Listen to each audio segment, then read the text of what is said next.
final countdown.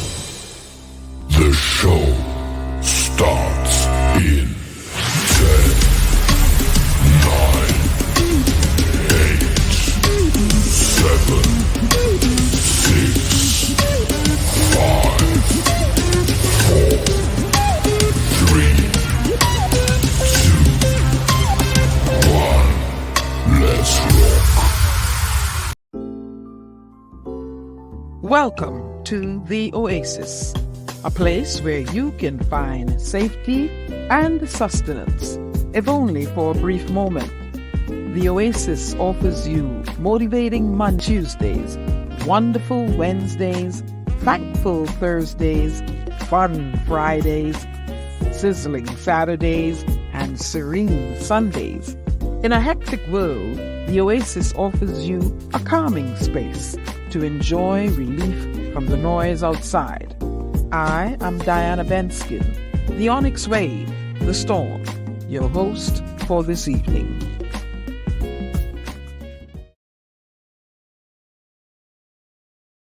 You are a child of the universe, no less than the trees and the stars. You have arrived.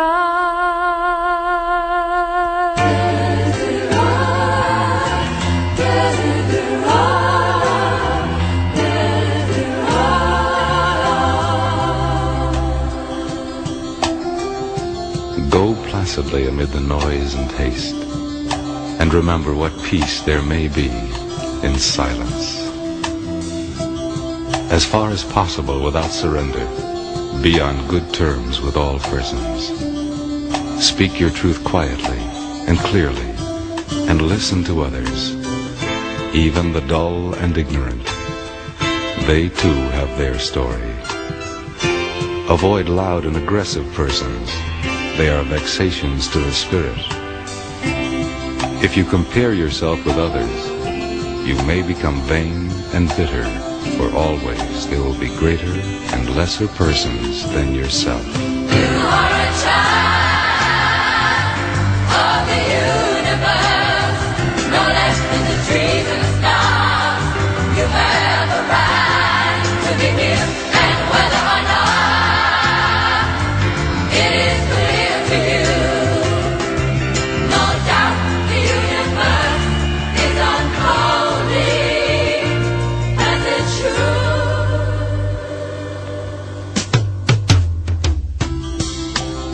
Enjoy your achievements as well as your plans. Keep interested in your own career. However humble, it is a real possession in the changing fortunes of time. Exercise caution in your business affairs, for the world is full of trickery. But let this not blind you to what virtue there is. Many persons strive for high ideals, and everywhere life is full of heroism. Be yourself. Especially do not feign affection. Neither be cynical about love, for in the face of all aridity and disenchantment, it is as perennial as the grass. Take kindly the counsel of the years, gracefully surrendering the things of youth. Nurture strength of spirit to shield you in sudden misfortune, but do not distress yourself with imaginings. Many fears are born of fatigue and loneliness, beyond a wholesome discipline. Be gentle with yourself. You are a child. You are a child of the universe, no less than the trees and the stars. You have a right to be here. And whether or not it is clear to you, no doubt the universe is unfolding as it should. Therefore, be at peace with God, whatever you conceive Him to be, and whatever your labors and aspirations in the noisy confusion of life. Keep peace with your soul. With all its sham, drudgery, and broken dreams, it is still a beautiful world. Be careful. Strive to be happy. You are a child of the universe, no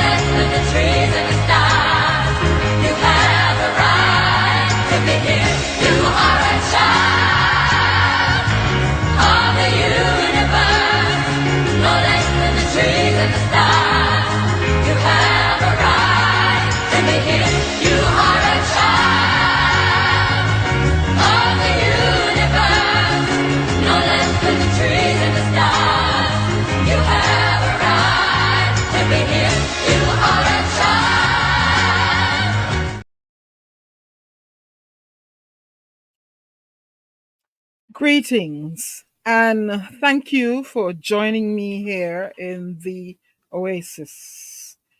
I want to emphatically state that I am no expert, only a presenter. I'm not here to compete with anyone. I will have guests from time to time that who have displayed or is qualified in a certain subject matter. Opinions voiced or shared on this forum, the Oasis, are solely those of the author or narrator and does not necessarily reflect those of the owner of the podcast, myself, Diana Benskin. Today, we have scheduled to appear Dr. Gopeesingh, who is going to converse with us on the state of TNT's healthcare, and also a nurse in the Canadian circuit of Trinbagonian descent, who will give her experience in the healthcare sector. Meanwhile, anyone in the chat, you have any comments about your experiences with a healthcare system in Trinidad and Tobago, feel free to chime in respectfully.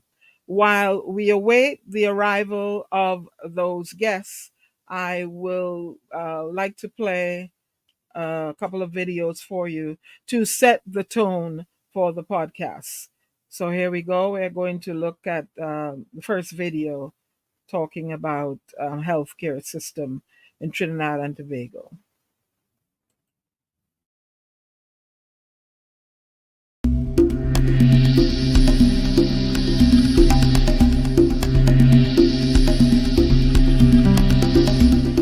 Government has determined that health is a key priority for the country, developing our people, and we have been pursuing the Health Sciences Initiative, looking at training and education, making sure that we have the human resource capacity, putting infrastructure and systems in place, and also delivering quality care to our citizens. What's really exciting about this is, in a very short period of time, I mean, we've been working since 2005, but this is still a short period of time in terms of programs to this scale. We have 3 programs that are in different levels of implementation, and they're all exciting in their own ways. The first program that's exciting is the Masters of Health program that's being done with UTT. And the reason why that's most exciting is because, in my opinion, that's the biggest need in the country. This country needs well-trained, capable health administrators, health leaders who are going to transform the health system. Johns Hopkins, UTT, the medical community, they're not going to transform it. The leaders that are being developed in this initiative and through this initiative are going to be the people who change healthcare in Trinidad. The fundamental objective is to try to improve the management of healthcare services, primarily in the public sector. And the only way we can develop health and the health sector is not by injecting more funds in terms of medication, more hospitals. I think it's managing what we have more effectively. It's a 3-year program. It's an executive-style program. That means everybody is working full-time. We have clinical persons, medical doctors, nurses, psychologists, pharmacists, and we have, on the other side, management administrative personnel who have no clinical background. They see the strengths in each other and what they have to gain from each other. So that's very exciting. And we all come from different backgrounds. We all have different positions in healthcare, both private and public. And each person would agree that there is a large amount of relevance to what they do right now. It's all coming together. They're able to see the relevance to the academic knowledge, because our focus is not just the principles from whatever areas they're studying, the courses, but the principles must transition to health and issues in the health sector, health system, and Trinidad and Tobago and the region. This is a very important way that we can reach out and extend the benefits, the knowledge base of Hopkins to other parts of the world. Another thing that's exciting and unique is what we're trying to do in cardiology and what we're doing and achieving in cardiology. It's actually very unique for us, and it's a program that brings the cardiologists and the teachers at Hopkins, both in terms of nursing and technologists, to Trinidad we're working both with the private sector and the public sector to develop training programs to train physicians and nurses to deliver services that are not available. As everybody's well aware, heart disease is a major, major problem in Trinidad and Tobago. For a population this size, you probably should have between 80 and 100 cardiologists serving the population, and in the public sector, they actually have one cardiologist. In the private sector, maybe a half a dozen. On a daily basis, we see patients that badly need even life-saving procedures, and they're not available. There's a tremendous shortage of cardiologists, of trained cardiologists, people who have the expertise.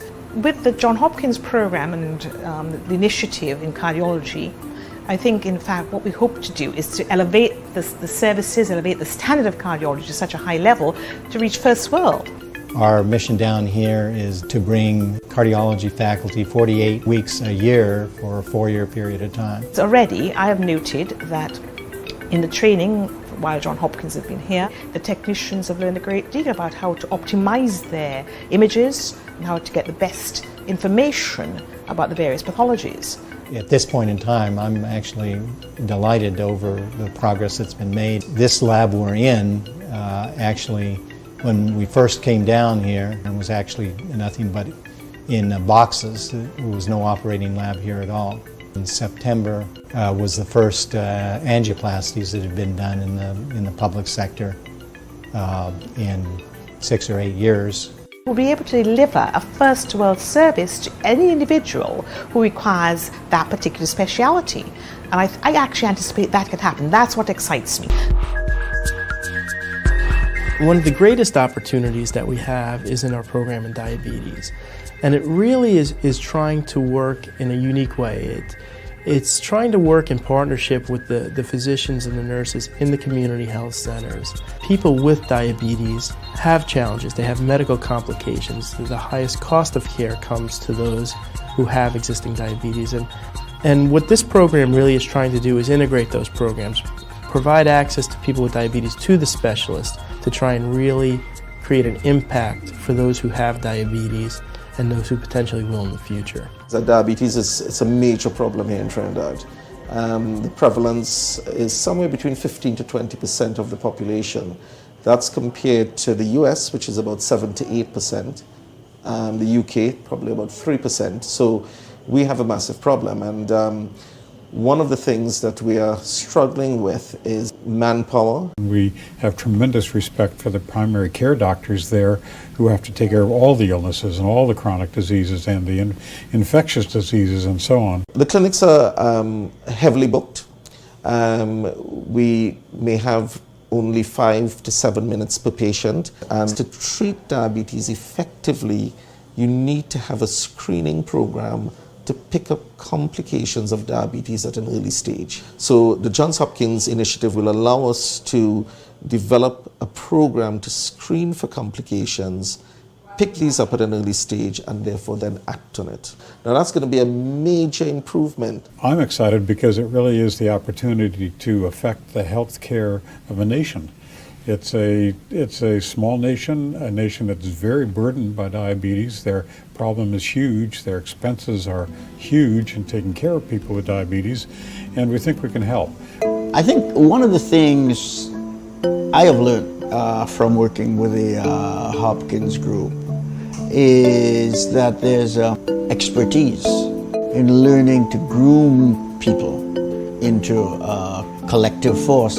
And I'd like to believe that comes from its long history of working in things educational and working towards a purpose that is larger than the individual and of greater longevity than any individual. So one takes a pride, or seems to, in being a thread in a complex fabric.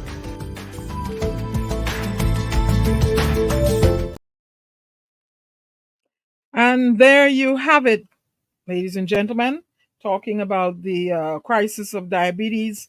I saw Dr. Deyalsingh chimed in on it. Also, he stated that it is of a major concern in Trinidad and Tobago.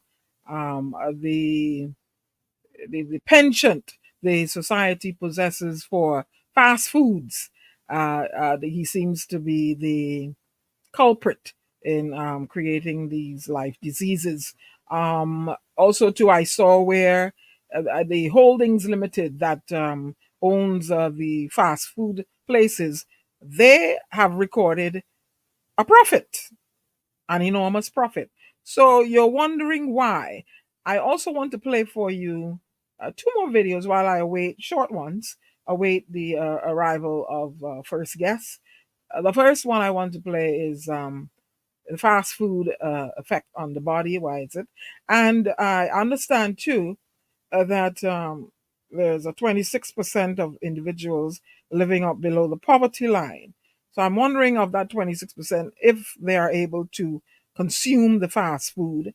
And they're talking about why is it more expensive to be poor, right? So I'll play the first one here, talking about the fast food effects. Most of us love fast food for a variety of reasons. It's quick, convenient, and usually inexpensive. And fast food corporations spend millions on research to make sure you like the taste. But as we all know, stopping at your favorite drive-thru comes with a health downside if you do it too often, because you're sacrificing quality and nutrition in favor of speed and efficiency. Nutritionists agree an occasional fast food meal isn't anything to worry about. But if fast food meals and convenient packaged snacks make up a big part of your diet, there are health concerns you should take into serious consideration. Number one, of course, is weight gain.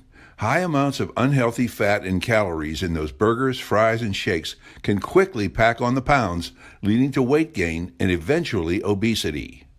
Dangers to heart health. Fast food is usually loaded with sodium or salt, which raises your blood pressure and damages your blood vessels. You have a higher risk for heart disease, heart attack, and stroke. Blood sugar spikes. Constant sugar spikes can wear out your pancreas, which is the organ that makes insulin, contributing to high blood sugar levels and increasing the possibility of developing type 2 diabetes. Digestive and bowel issues. High sodium, low fiber foods can trigger bloating and back up your digestive tract. This, in turn, can cause constipation and diarrhea in the short term and bowel disorders like diverticulitis in the long term. Mood, memory, and energy issues. Fast food lacks the vitamins, minerals, and other nutrients your body needs to boost your mood. High-carb meals like pasta cause your blood sugar to rise quickly and then quickly drop, making you feel tired and listless. Neurologists also suspect saturated and trans fats tell your body to make plaques in the brain, eventually contributing to dementia and Alzheimer's disease. Damage to teeth. Carbs and sugar in fast food and soda drinks increase the level of chemicals that wear down the enamel of your teeth, causing tooth decay and gum disease. Weaker bones and joints. Excess weight and obesity caused by eating too much fast food puts extra pressure on your joints and makes bone fractures more likely. Respiratory issues. Gaining weight from eating too much fast food can make breathing more labored, and it may even raise the risk of developing asthma. Some recent research seems to indicate that obesity may also lead to inflammation that affects the lungs. Skin outbreaks. The sugar in so many fast foods can lower collagen levels and lead to signs of early aging, like wrinkles. Salt pulls moisture out of your skin while helping your body retain water that causes bags under your eyes. A lot of saturated fats also appear to trigger hormones that contribute to acne. To learn more about the bad effects of fast food, click on the links in the description section for this video. So there you have it. I know we all dug into a fast meal now and then. I have, but I've sort of changed the way I eat in the past couple of 2 years or so, because I come from a family that possess a genetic disposition for developing diabetes and all those other problems. Who's calling me?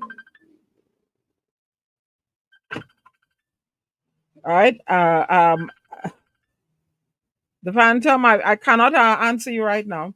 So I possess a genetic disposition for developing. Good evening, Phantom. The phone is ringing on the broadcast. Come on.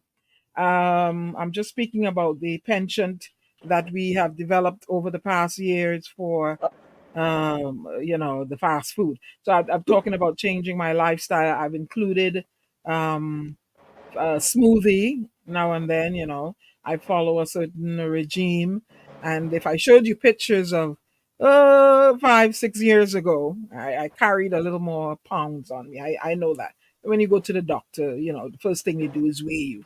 So I know that. And because of that propensity in my family to develop diabetes and other ailments, I pay attention to my sugar intake. I've been doing that for years, though. I don't really use salt. My blood pressure is normal. So it's choices that we're making and, developing these life diseases. Yes, Phantom, how are you doing? Welcome. Good evening, everybody. It's a pleasure to be on the show. Dr. Gopeesingh was trying to test the link to see through you, so Yes. just look out for him. Okay. Thank you. Right. So I was just saying that it is becoming of you, if you like yourself, to make conscious choices. I move a little more. I did develop some arthritis. I had knee replacement. I was on jobs where I had to stand a lot, walk a lot, all that good stuff. So the wear and tear is there along with the weight, blah blah blah. So since then, I really make a conscious effort, especially on the carbs and different things. So we see the effects of fast food on the body. We see the effects of fast food on the body. So if taking in too much sugar, too much flour that turns into sugar, I would, it makes it's bad for you, then I guess, you leave it alone. Try to cook more healthier, you know, um, but replace a sugary drink, although fruits have fructose in them, I believe, and vegetables are good for you. Replace them, that sugary drink with a healthy meal. We are waiting the arrival of Dr. Gopi Singh, which should be any moment. Dr. Gopi Singh, if you're able to, you can click on and come in. I will be able to add you to the broadcast momentarily. In the meantime, while we are waiting him, I want to go to another video talking about why it is more expensive to be poor and shopping. All right, we'll watch it. Most of us love fast food for a variety of reasons. That's not the one, the wrong one. Most people are not super wealthy, but we all have an idea of what it might be like to be a wealthy person. We watch them on TV, we follow them on Instagram, we read their blogs and autobiographies. Unfortunately, that awareness of how the other half lives doesn't happen much in the other direction. Though many of us have probably described ourselves as broke or poor at one point or another, very few have an understanding of what real poverty feels like. And it's not just a matter of having less money. Once you get below a certain threshold, a whole new set of rules apply that actually make day-to-day life more expensive. If you've never struggled with real poverty, you might not be aware of the many hidden costs and financial traps that conspire to keep poor people poor.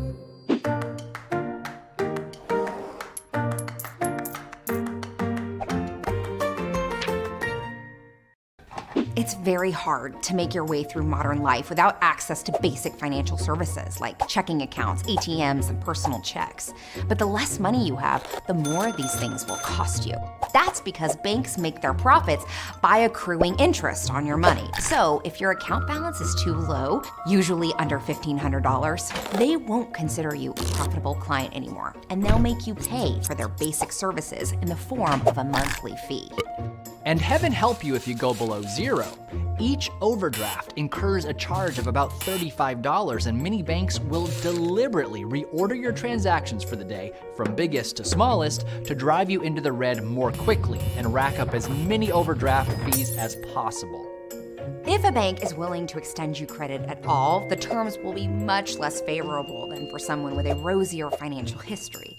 You'll pay more money in interest every month, and any late payments means more penalties and fees. Even cash can be more expensive if you don't have much of it. If you withdraw $100 from an out-of-network ATM, that $3 fee equates to a 3% service charge. But if you can only afford to take out $20 at a time, you're essentially paying a 15% charge to access your own money.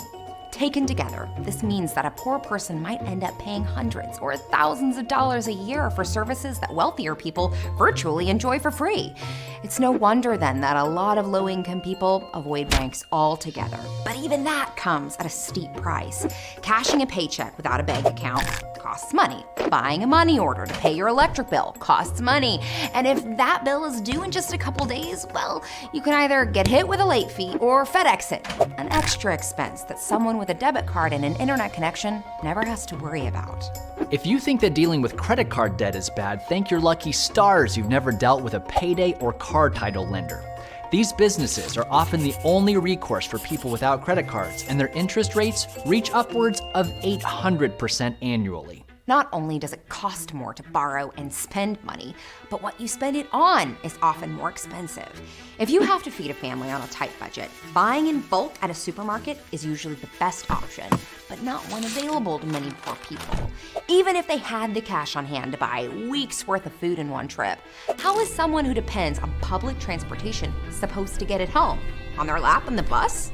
Big food retailers, ones with enough purchasing power to offer low prices, are notorious for avoiding poor neighborhoods, and people who live in these so-called food deserts often lack the mobility to cruise around town bargain hunting.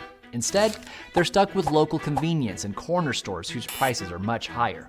Or they rely on fast food, which can seem cheap in comparison, but is actually more expensive than cooking at home, to say nothing of the long-term health risks. Rent can also be more expensive. Most landlords require a security deposit between $500 and $1,000 to move in, an impossible sum for people barely scraping by. And in that case, your only option other than homelessness might be a low-end extended stay motel, which typically don't require deposits, but cost way more than an apartment in the long run. And they often lack amenities like kitchen appliances and laundry that save apartment dwellers time and money. They say time is money, and the less money you have, the more time you have to spend on everyday tasks. Waiting at the bus stop, waiting at the laundromat, waiting at overcrowded clinics and public offices. This leaves much less free time to take care of one's family, pick up extra work, or strategize a way out of poverty. It gets worse. Inflation, the general increase in prices, tends to hit things like food, gas, and rent the hardest. The lower your income, the greater percentage of it goes to these costs, so a poor person will see their year-over-year expenses go up at a higher rate than a wealthy person. All these pressures take a toll on one's psyche that only makes things worse. Imagine having to constantly make tough decisions about where to spend your last few dollars. Pay the water bill or buy food for dinner. Put gas in the car or see the doctor. This relentless burning of mental energy leads to a deterioration in the quality of one's judgment, a phenomenon psychologists call decision fatigue. It's why someone might visit a payday lender when they know it's a bad idea. They're so exhausted that they'll settle for a quick fix, even if it will lead to more problems down the road. Closely related to decision fatigue is the scarcity trap, which is our tendency to fixate on the resources that we have the least of, to the point that we lose sight of the big picture. Running low on diapers, for instance, can create a feeling of panic that compels a poor mother to buy 6 months worth of Huggies, only to realize afterwards that she didn't set aside enough money for rent. Some might think that poor people just need to work harder and spend smarter. While it's true that improving your financial situation requires these things, it also requires having at least a little bit of extra cash to move around and access to decent spending options. If you can't choose where you shop, where you live, or where you bank, you become a captive customer to predatory businesses. If you don't have any extra money to save or invest or budget, you can't make a financial plan. And when are you supposed to think about tomorrow when you're constantly putting out today's fires? Next time you describe yourself as broke, remember that having just a little bit of wiggle room is infinitely better than having none at all. It can make all the difference if you're trying to improve your financial situation. So, if you do have that wiggle room, be thankful and don't waste it. And that's our 2 cents. Missing one payment can quickly. Yes. So I wonder how many of you recognize yourself in that last video. I'll put up my Okay. hand, before I Diana. put things in place. you Right, know right. and it dawned on me the last time I was in hello, good evening everyone, good evening. Let me go and visit the villagers. Gary, if you could reach out to Dr. Gopi Singh and let Yeah, him know he's he on can the click phone. He's on. trying to get through to you. He's not getting through. No, because I'm unable to answer because I'm using the No, no, phone no. in He's my trying to do the link. broadcast. He's trying to do the link. Let me see what happens. See what's going on with the Yeah, link. he no, he's supposed to click on the StreamYard link. Yeah, Not get yeah. he All won't right. get Let through me to try to me. work it with him. Stand by. Yeah, please work it with him. He won't get me. I'm live. He won't get me. Good evening, Carice, Takesha, Phantom, of course. Sabria Brown. Miss Brown has come in.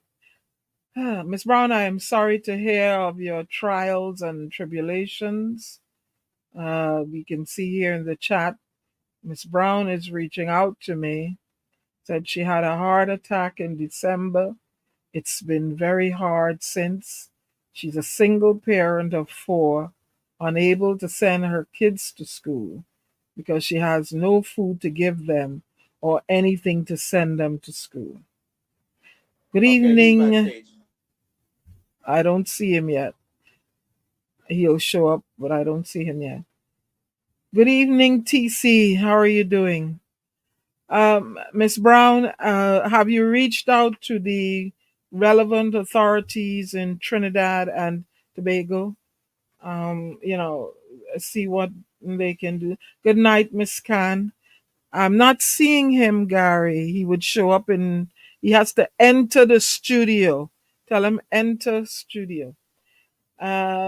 Have you reached out to the relevant authorities in Trinidad and Tobago to see what they can do for you? I'm sorry to hear about your troubles, uh, not being able to send your kids to school and not having any food. This is not good. This is not good. Hmm. I don't like to know children are in distress. Right now, you have me a little distracted, knowing that I know there are children all over the world who don't have food tonight, but to be intimately speaking with someone who is in such a dire position, I'm so sorry to hear. Um, Speak to me after the broadcast, and we will see where we can direct you. Gary, is he getting through? I am unable to communicate with him because my phone is live in the broadcast. Okay. As I said, tonight we're discussing the effects of the healthcare system in Trinidad and Tobago, and also the words of Dr. Deyalsingh. There seems to be some concern about diabetes, and I also found something where it seems to imply that there have been a lot of amputations. And in speaking to someone, I am not an expert, I speak to persons who have had the experience. Um, they were just, there are a lot of amputations. That's all I'm going to say. Someone had shared video with me with someone a gentleman laying on the floor of the one of the healthcare facilities there, and not on a gurney. And that kind of troubled me, laying on the floor, waiting for someone to look after you.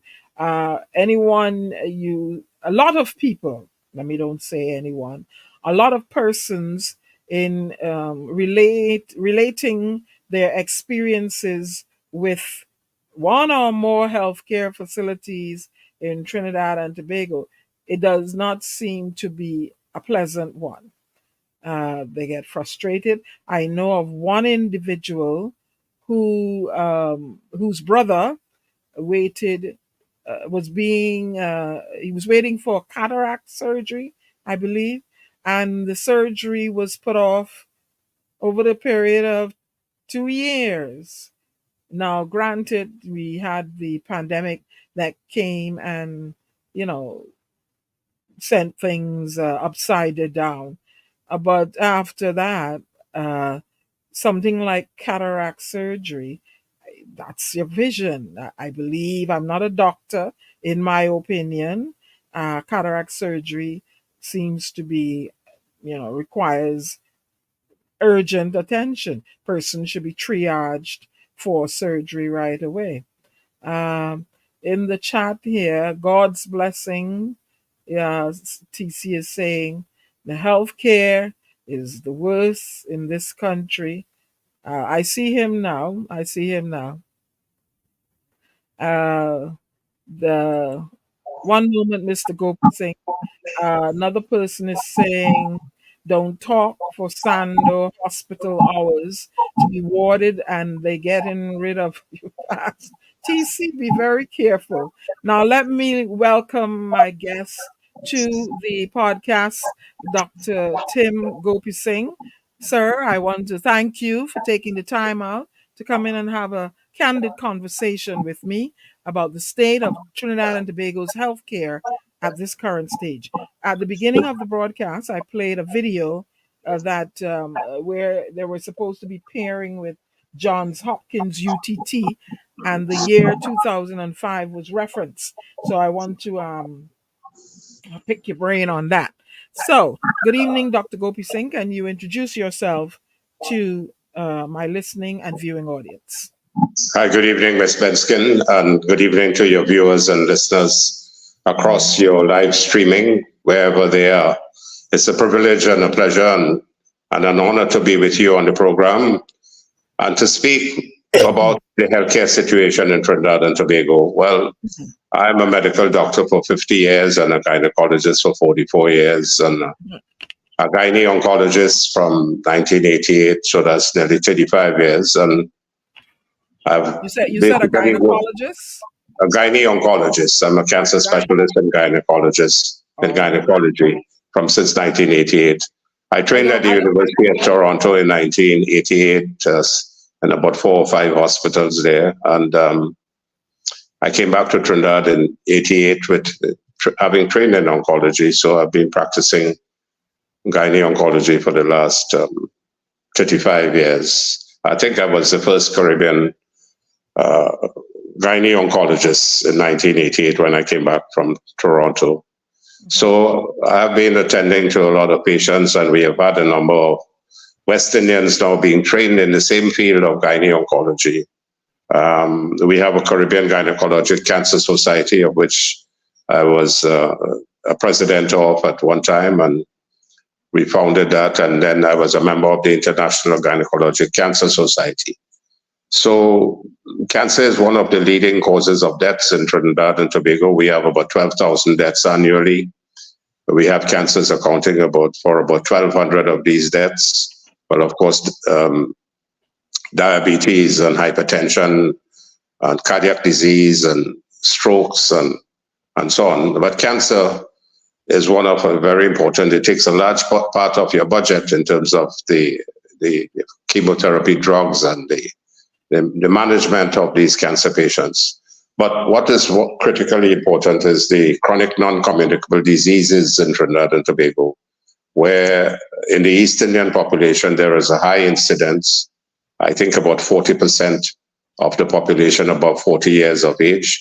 A true incidence has not been researched in Trinidad, and that is one of the flaws of our health system, where the research, even at the University of the West Indies, has not been able to tell us basically what is the true incidence of diabetes and hypertension. And in the Afro-Trinidadian population, hypertension is a very common cause of mortality. And about 40% of the Afro-Trinidadian population above 40 years of age are hypertensive. So the chronic non-communicable diseases of diabetes, hypertension, and cancer are the diseases with their complications which fill the hospitals with patients. And the overall situation in Trinidad and Tobago, we have about 10 hospitals, about 9 district health facilities, which are supposed to be open 24 was round the clock and fully equipped, supposed to be fully equipped. We have 105 health centers across the island. Now, with a workforce of about 17,000 in the health sector, we have about 3,000 nurses, and we have more than 3,000 or 4,000 doctors working in the health sector, and of course, paraprofessionals. We have 5 regional health authorities in Trinidad and Tobago, 4 in Trinidad, 1 in Tobago. And so this has started since 1997, with Minister Eckstein at that time. And they followed the British system of management of healthcare, and the British system has moved about 10 paces away from that now. We are still in the quagmire of 5 regional health authorities for Trinidad and Tobago, with regional health authority boards falling all over themselves with the duplication of administrative staff at the highest level. And the same disease patterns that you will see in one regional health authority, you see it in all 4 regional health authorities in Trinidad and possibly the one in Tobago. But the question, Ms. Benskin, and for the listeners, is the question of healthcare. This government has spent over the last 8.5 years close to about $7 billion per year on healthcare. A lot will, of course, go towards paying the medical staff and purchasing. We purchase about 600 million in pharmaceuticals at the end of the year.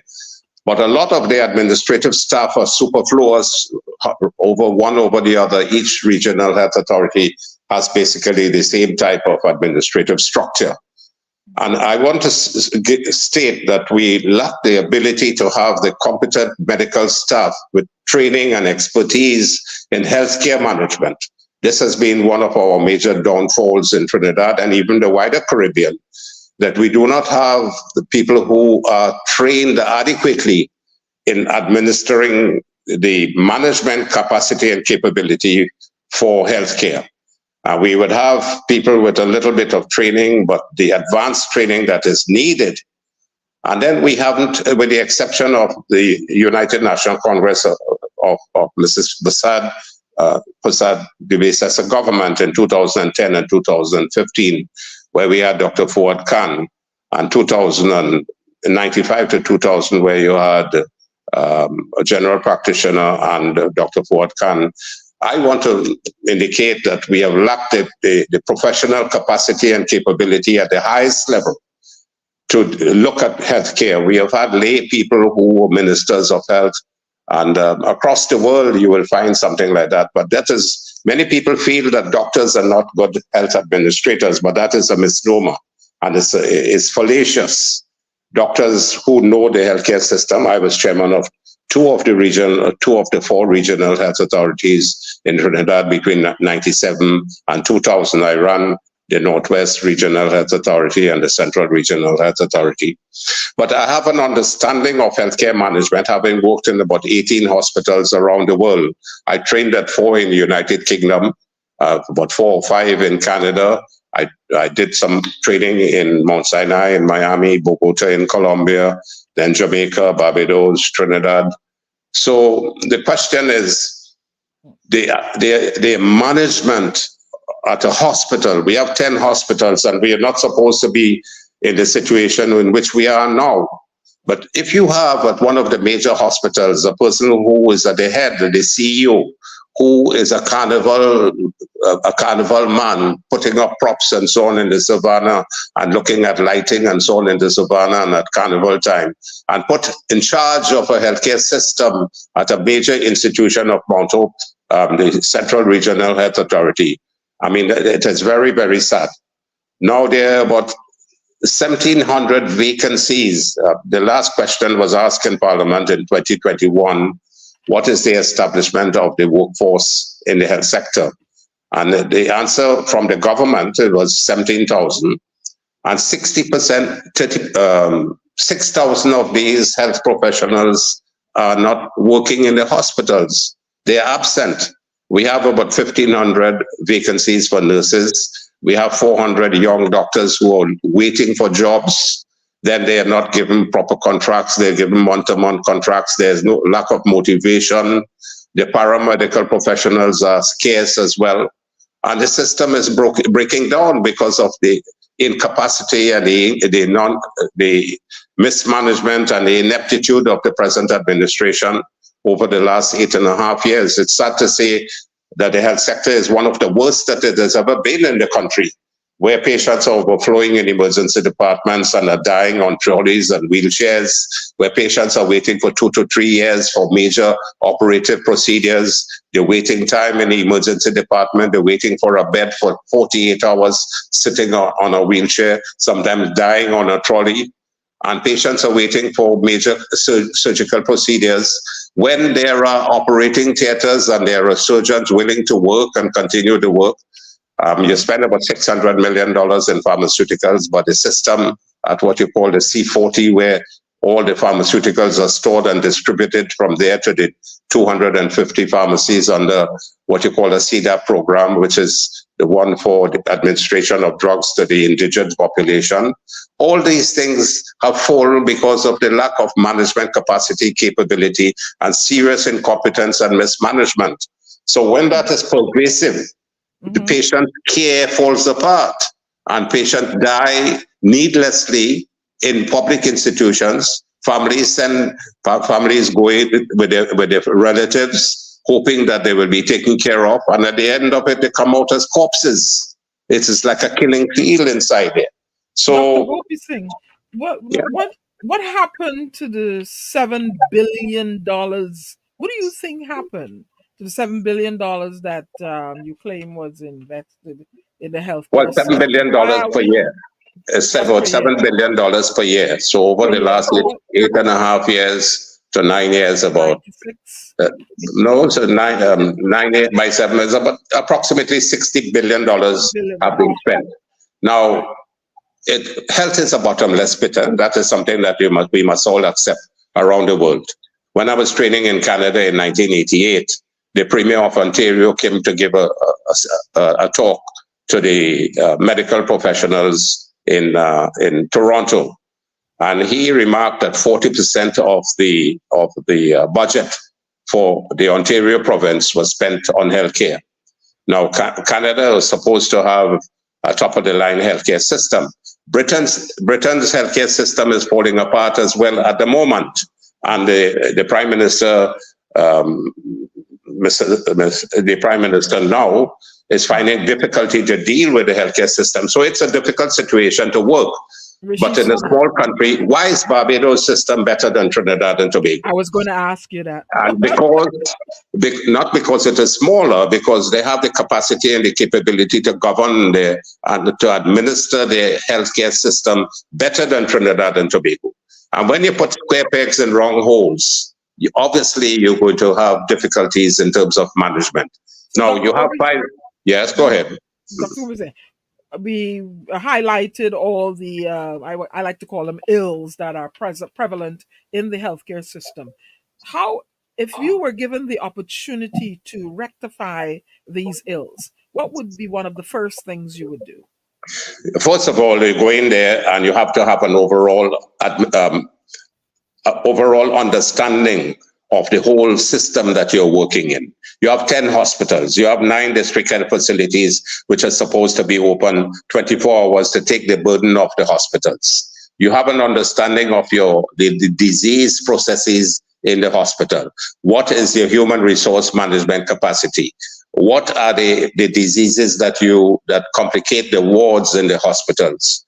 And then you look to see who are the administrators. You pick the best administrators to help you. These 4 or 5 regional health authorities in Trinidad and Tobago ought to have members on the board who are active and who go into the hospitals to see exactly what is going on in the hospitals themselves. They must walk the wards, not to sit in an ivory tower and make decisions. I gave an interview recently where I spoke about when I acted for Minister Khan as Minister of Health during Mrs. Bissa's administration in 2010 to 2015. I went to the hospital and I spoke to the CEO at that time. You can't see members of the board at all. They're never around. Members of the board go and sit in a meeting probably once a month and expect the hospital system to work. And that is a fundamental issue. If you don't have the leaders at the forefront, and the people with the competence and the knowledge and the capacity and the capability, the whole thing shreds apart. So you must have people inside there who will understand what is going on in their system, in their little regional health authority. First of all, I don't think that we should have 5 regional health authorities in Trinidad. We should probably go down to the maximum of 2 and 1 for Tobago, because people are superfluous and they move too much administrative staff and they're bungling. You have to procure drugs, you have to procure surgical supplies, and you must procure that from a central administrative aspect and distribute towards a hospital. But if you do not have good managers who can take you through that pathway, and this is why you need somebody with administrative skills and, of course, knowledge in medicine, because by the time you bring a non-medical person in a health system, it's a different vocabulary.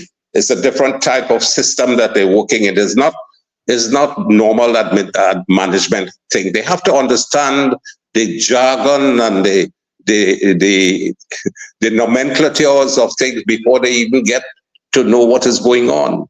So it's a vocabulary by itself. So you can't put people who don't have a clue about medicine to be health ministers. And this has been happening all through the life of Trinidad and Tobago. And it is wrong.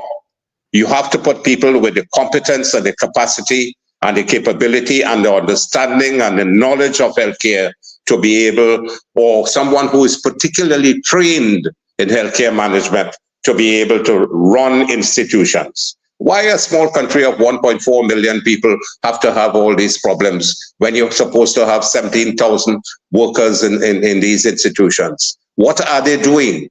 One hospital has about 31 different divisions in it. You have the emergency department, the operating theater, the laboratories, the x-ray department, you have the wards, you have the attendants, you have the janitors, you have physiotherapy department, you have the oncology department, you have gastroenterology, you have hematology, you have obstetrics and gynae, you have medicine, surgery, dermatology. It's about 31 different areas. So you have to understand what is going on in the institution, and you have to be on top of it. You have to make rounds in the institution to look at infrastructure, biomedical engineering aspects, the operating theater facilities, the surgical supplies, the medical supplies, what operating theater time is available, how many operating theaters are functional, and so on. So you can't sit. I see Yes, go ahead. I see plans where they're planning to open Sangre Grande later on. Is it Sangre Grande? Or one of the ones that they had on the grid when COVID was ramping, on the rampage. Ms. Benskin, we have enough hospitals in Trinidad and Tobago. Well, Dr. Rowley, the Prime Minister, promised when he came into office in 2015 that he will build a central block at Port. Oh dear, he dropped out.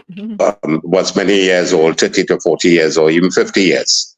And so since 2015 to now, the central block at Port of Spain General Hospital is still under construction.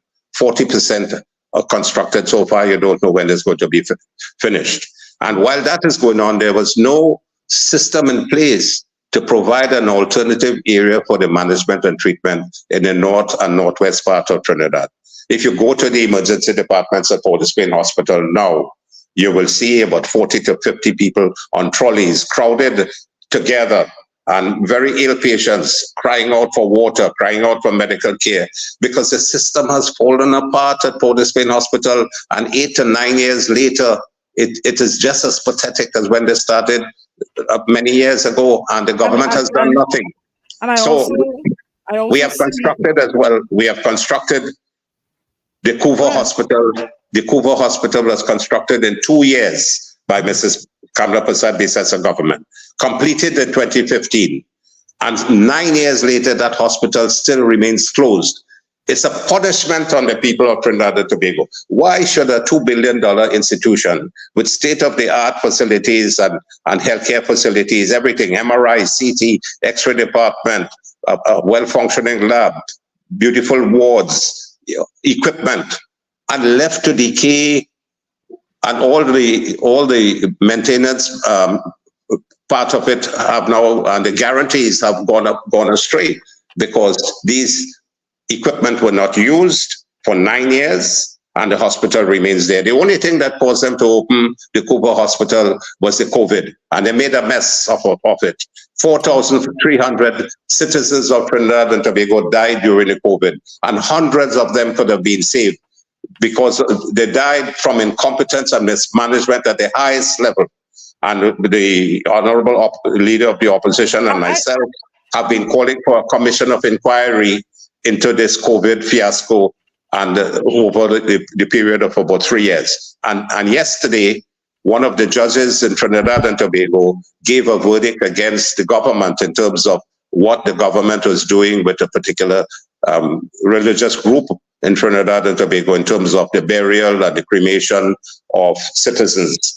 But when we asked them what was happening in the intensive care unit of Cuba Hospital, we told them that 9 out of 10 patients were dying. Why were they dying? They denied that. But there was a Simangal report, which the honorable leader of the opposition and myself and the UNC had been calling for an inquiry into these deaths in the COVID. Over 4,400 people died. Hundreds of these died, which were preventable deaths. They refused to have any inquiry. The Prime Minister Rowley gave 1 week to the team that he appointed.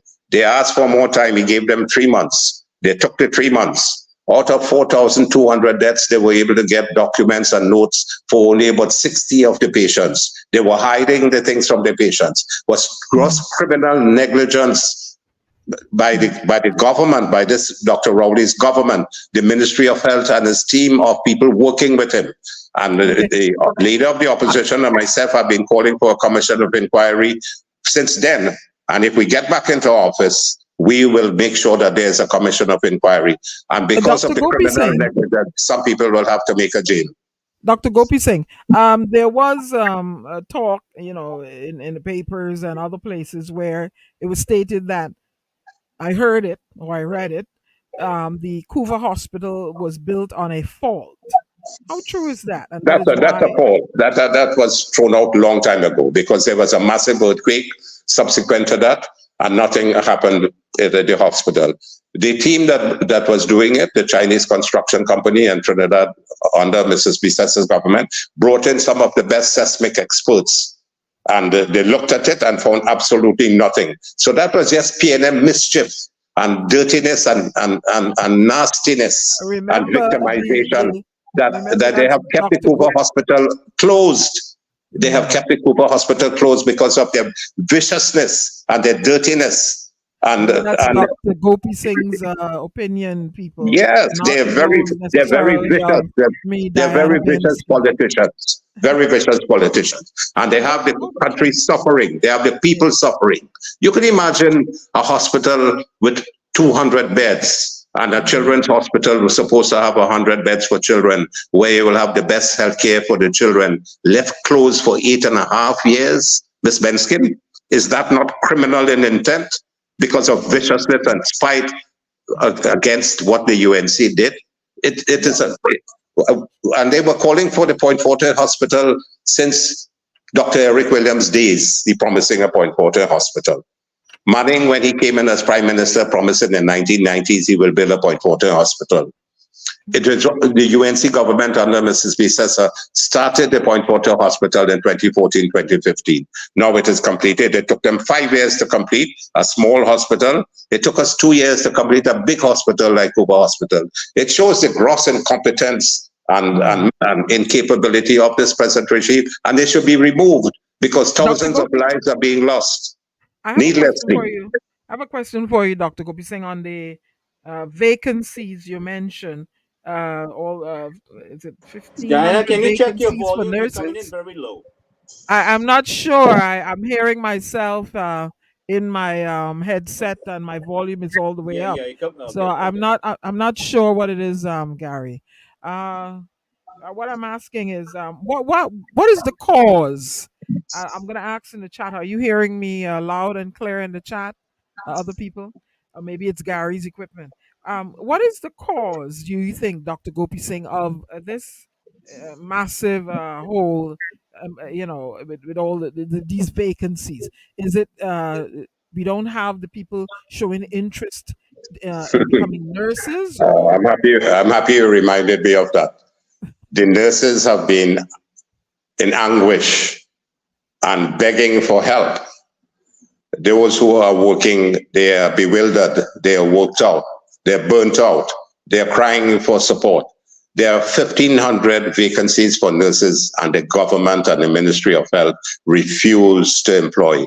The Nurses Association have been begging repeatedly. You hear the president of the Nurses Association crying out for these nurses to be employed. And when they're employed, they give them 1 month employment, 3 months contract, 6-month contract, a year contract. And it is bewildering. It is bewildering and shattering that they treat professionals like that. And also, Ms. Benskin, there are 400 young doctors now who have qualified beyond the internship, waiting for positions and jobs to be as doctors, young doctors in the healthcare system. Some of them working in service stations, some of them working as pharmacists, some of them working as pharmacy representatives, some are in their family business, having trained in medicine. Now, why have you not employed these 400 nurses? When they took over the government, and we asked them why they're not opening the Cooper Hospital, the Minister of Health, Mr. Deyalsingh then, who is a failed pharmacist, he ran 2 pharmacies and they failed, both of them failed. And that's the individual that you have as Minister of Health for the last 8.5 years. He don't know where he is. He don't know anything about medicine. He pretends to know about medicine, and he makes a mockery of the management of the healthcare system. And then, so these 400 doctors, where they have not employed them. And when they were opening Cooper Hospital, he said that there were not enough doctors to open Cooper Hospital. They said they're going to have a offshore medical school joining with Mount Hope. They waited for a report. They never knew what they were doing at Cooper Hospital. They said they're waiting for a report called the Welch Report. They took 2 years to come into place with no significant recommendations, except that they must get a partner to help them run the Cooper Hospital. 7 years later, there is no partner. 8.5 years now, there is no offshore medical school, and it remains closed. They gave 51% of the shares to the University of the West Indies, but the University of the West Indies never ran a parlor in their life, so they don't know where they are going. I mean, I was a associate professor at the University of the West Indies for about 15, 16 years. We ran very good programs in teaching and in medicine, but never ventured into the aspect of management of hospitals and so on. So this government doesn't have the talent, they don't have the know-how, they don't have the competence, they have nobody there to help guide them. And I think the only honorable thing for them, really, for Prime Minister Rowley, Ms. Bedskin, and your listeners, is for them to call a general election now and let the competent people run and administer the government, where under Mrs. Bissester from 2010 to 2015, we had one of the best governments that we ever had in this country. Dr. Gopeesingh, I have a question for you. Yes, please. How are the nurses and being compensated are they being compensated at 2013 salaries, or is there a cost of living adjustment? My understanding is that they are still under the 2013 or 2014 pay package. I think they're about 8 or 9 or 10 years behind time. I think they gave them a 4% increase recently, a 4% increase over a 6-year period. And even that, they have found difficulty in paying them what was due to them. I think there are hundreds still who haven't been paid, but a 4% increase. But when a nurse works in Trinidad and Tobago, and you compare it with the same nurse working in the United States or Canada, I mean, I've been across in the United States and Canada and seen nurses working from Trinidad and Tobago and the Caribbean. They make approximately 90 to 100,000 US per year. But they work hard and so on. But compare that, I mean, you can't compare Trinidad's salary with a nursing salary abroad. But yet still, the nurses are not adequately compensated. In terms of working conditions are not adequate and are suitable for them because they are overworked and overburdened with few nurses running, sometimes one nurse running a ward with 24 patients when on the international what should be the ratio? What should one be to the about ratio? one to about 6 patients. In the intensive care during the COVID, you had one nurse to about 3 or 4 intensive care unit patients, where it should be one nurse to one patient. And this is one of the issues why so many of these patients died in the intensive care. We had junior doctors taking care of patients in intensive care where they are intubated and anything can go wrong at any time. They moved out 6 of the top frontline doctors in the intensive care because of spite, because the doctors were questioning the CEO at that time in terms of its administrative policies. They shifted them, moved them out, and from the time they moved them out, the deaths began to increase. They did not have they took a long time to get the vaccines. They fooled the population. They did not have the personal protective equipment to deal with the nurses were tired. And the vaccines came in late. They told people come out and get the vaccines when they did not have the vaccines, and no education in terms of 49% of Trinidad's population did not take the vaccine, only about 51%. And then, well, of course, the deaths occurred because of incompetence. There were 2 drugs that were supposed to have been bought to help save the lives of patients who were really critical. And if these drugs, pharmaceuticals were given, which would have cost for each patient about 18 to 20,000 TT dollars, they would have saved many, many lives. Some families lost 2 or 3 members of the family as a result of COVID. And it's untenable. It is terrible. I know, Doctor. I have a question posed to you from a listener. Dr. Tim Gopeesingh, he wants to ask your advice. The Medical Board of Trinidad and Tobago is now trying to institute mandatory continuous medical education courses.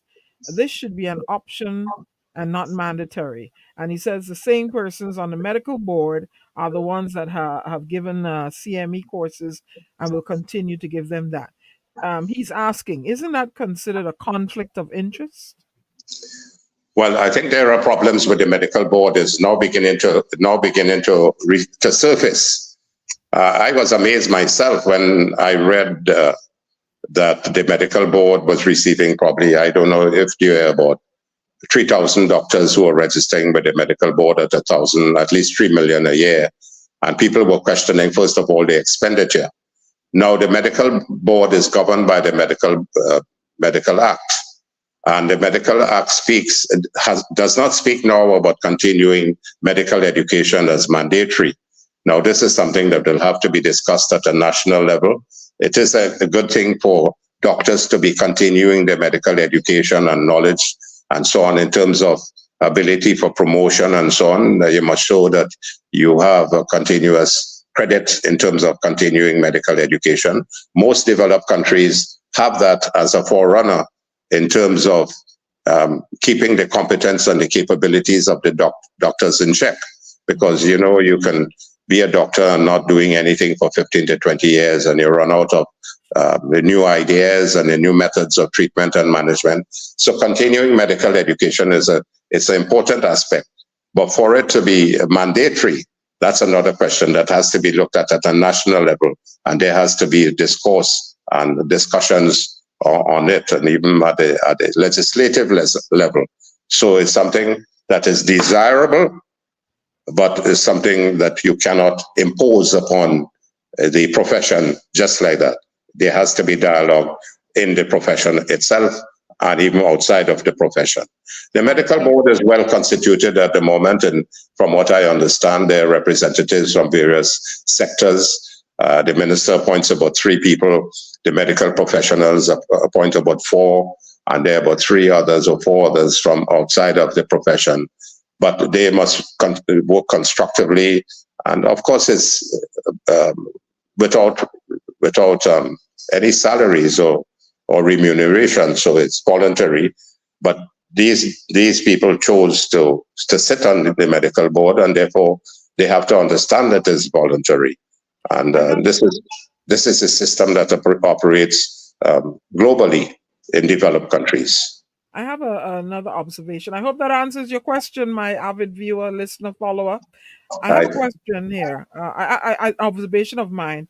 There's a cancer patient, Anissa Doon, she was able to raise funds to cover some of a medication from India, but the mother of one says the Ministry of Health has not yet given the approval for the medication to be brought into the country, and her health is worsening.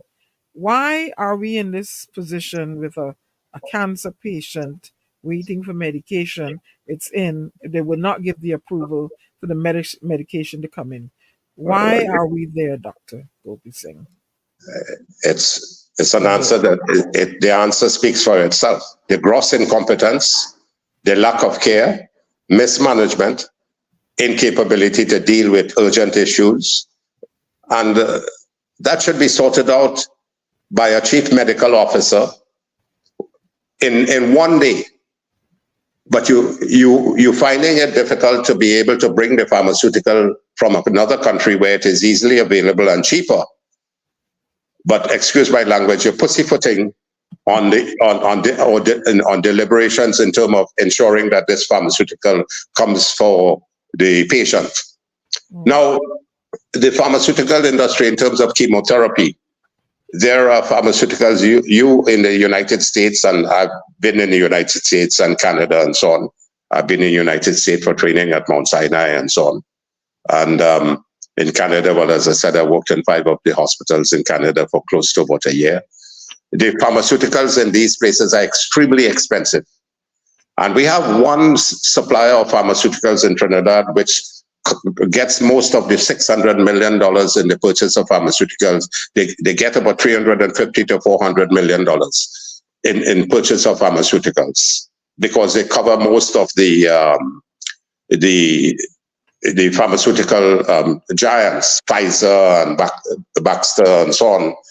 They have most of the drugs. But when you can get these same drugs at a cheaper cost from countries of India, and you have to make sure that you have the right manufacturer in India and other places as well.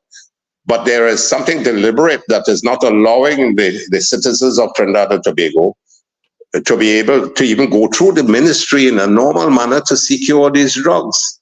And it is nonsensical that you have a chief medical officer and a staff at the Ministry of Health, and you have another department which approves drugs. They have no laboratory to even think about testing of drugs. So they can't make a determination whether a drug A or drug B is able to work actively in the disease process. But they deliberately keep the pharmaceuticals out of the reach of the normal population. This is unbearable, unthinkable. Are you saying the government of Trinidad and Tobago deliberately suppress the availability of medicines to its citizens? I'm saying they are deliberately incompetent and lack of management capacity and don't care one hell about the patients. This is where I would reach now. And you have incompetent people at the head in the Ministry of Education. And then you have a more incompetent Minister of Education, of Health, sorry. Sometimes I get flipped over into education, but no, there's gross incompetence all around, in almost every ministry, whether it's health, whether it's education. I've seen that, too much incompetence is the same. I have a question for you, sir. Mental health, that too is important, don't you think, Dr. Gopeesingh? And do you think, as a result of the lockdown after COVID, the economic crisis that occurred with the population, do you think that could be tied into the spate of crime we're seeing and the fighting in schools? Mental health. The population, from the analysis, about 6 to 7% of the population do have some mental health disorders. The government has been promising. Are they inherent? Are they born, or are they born out of a situation? Some are genetic. Some are some would have the genetic predisposition to it, and many would be as a result of a disease process, a neuronal problem. And the etiology of many of these diseases in mental health, they are multifactorial. But the important thing is to diagnose them early and treat them adequately. Now, there's one hospital, which is the St. Anne's. The St. Anne's Hospital, thank you. They're promising to have distance centers, outreach centers, to treat the patients who are affected in mental health and problems. Depression is one of the major issues in Trinidad, and the patients suffering from some mental health disorders sometimes are unable to get the proper pharmaceuticals to manage them and treat them. And so families have a lot of problems managing them on the outside. And so the government has been promising to have these outreach centers for years now. They came in 2015 promising to improve the mental health care system in Trinidad, but they have failed so far. And nothing is on the horizon to see there would be any marked improvement. Now, so then the disease process is worsening in terms of mental health. The fear in the population. It's a lot of families are now extremely depressed and worried and concerned about their personal safety. Even I recently had an attempted break-in into my home where I've been living for nearly 42 to 43 years. And the police took about 20 minutes to respond, and the security services came in about 5 minutes. And so that I, as a former minister of government, and even present ministers, present members of parliament, they feel a sense, and the general population, and you walk through and they're frightened to even be on the road now when they're driving. There's a fear because bullets are flying around on the roadways. People are dying on the roadways, being shot on the roadways. So it's home invasion, robbery, murders. And we are ranked number 6 in the world in terms of murders per million population. Not good. And so that is obviously a strong mental. He's frozen. Yes, Yeah. ladies and gentlemen, we're Yeah, I raising. think he's frozen over there. Yeah, we're Increasing. I mean, we'll give them a but moment to. there are methodologies and systems and protocols and procedures that you could implement to stem the tide of the serious problems of violence in the school. First of all, you are permitting too many failures in the school system. So students reach the secondary school system where they don't have a sense of well-being and a sense of But whose fault is that? Whose fault is that, Dr. Gopeesingh? No, let me just tell you this. When we demitted office in 2014, the UNC government under Mrs. Bissessar, I want the population to hear that and those listeners. We were ranked parallel to advanced countries in our education sector, just as good as Hong Kong and Singapore and Finland. We were ranking almost parallel. And why was that? Why was that? What were the factors? Because of management in the education system. We picked up where the PNM had fallen over the period of time. And in 4 years, we had the best examination results in the SEA examination, CSEC, and CAPE in 2014. And we bettered that in 2015. We became the first country in the world to achieve universal early childhood education, where we were praised by United Nations Secretary General Ban Ki-moon, where he addressed the CARICOM Leaders Conference in Barbados. The presidential candidate then, Mrs. Hillary Clinton, at an IADB workshop in Washington, which I attended, praised Trinidad and Tobago for the work we were doing in education in terms of the seamless education program. So while in the United States, How did we fall? What? Because Dr. Gopeesingh, one moment, Yeah. if you have infrastructural systems in place, school system and whatnot, and the children at the nucleus level, the home, are not encouraged to partake in the system, how are we going to get the result if the parents, they're not overseeing what the children are doing, making sure they do their homework, making sure they attend school?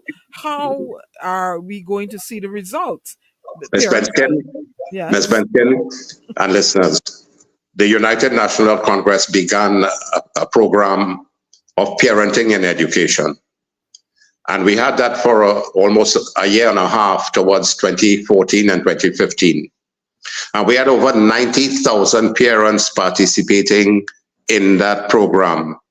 And they began to see improvement in the students' mannerisms, the students in school, their performance and their behavior, because the parents became part of the education. When PNM came in 2015, they scrapped that. They scrapped the homework centers where we were dealing with students who were able to, we moved from health to education. Now, I'm sure you recognize that because we were speaking about mental health. And the school violence is multifactorial. And we had about 24 different programs and policies in the school system, which reduced the incidence of school violence significantly, because we introduced in an early time morals, values, ethics, citizenry development, character development. As soon as PNM came in, they scrapped that. We had a continuous assessment component program where we had better education system. We had school security officers increased. We had deans of discipline positions filled.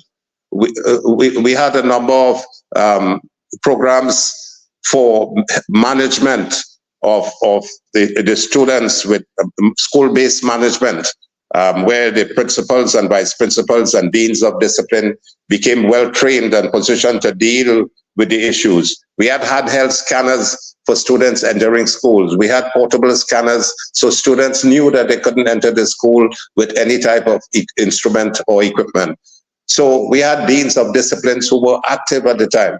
We identified 40 at-risk, high-risk schools where we paid particular attention and focused our time on many of these 40 schools. We had police officers roving the streets on evenings and on mornings, giving support so that when they see these students loitering, they had to send them home and they became well-disciplined and so on. But it comes down to the whole question of management and efficiency and performance. And it is shameful, it's graceful that over 8.5 to 9 years, this government has failed in almost every aspect of governance in Trinidad and Tobago. They ought to hold their heads in shame, Ms. Benskin. They really have failed this country. We have become a failed state. As you said, the population is frightened. Crime is at its worst in this country.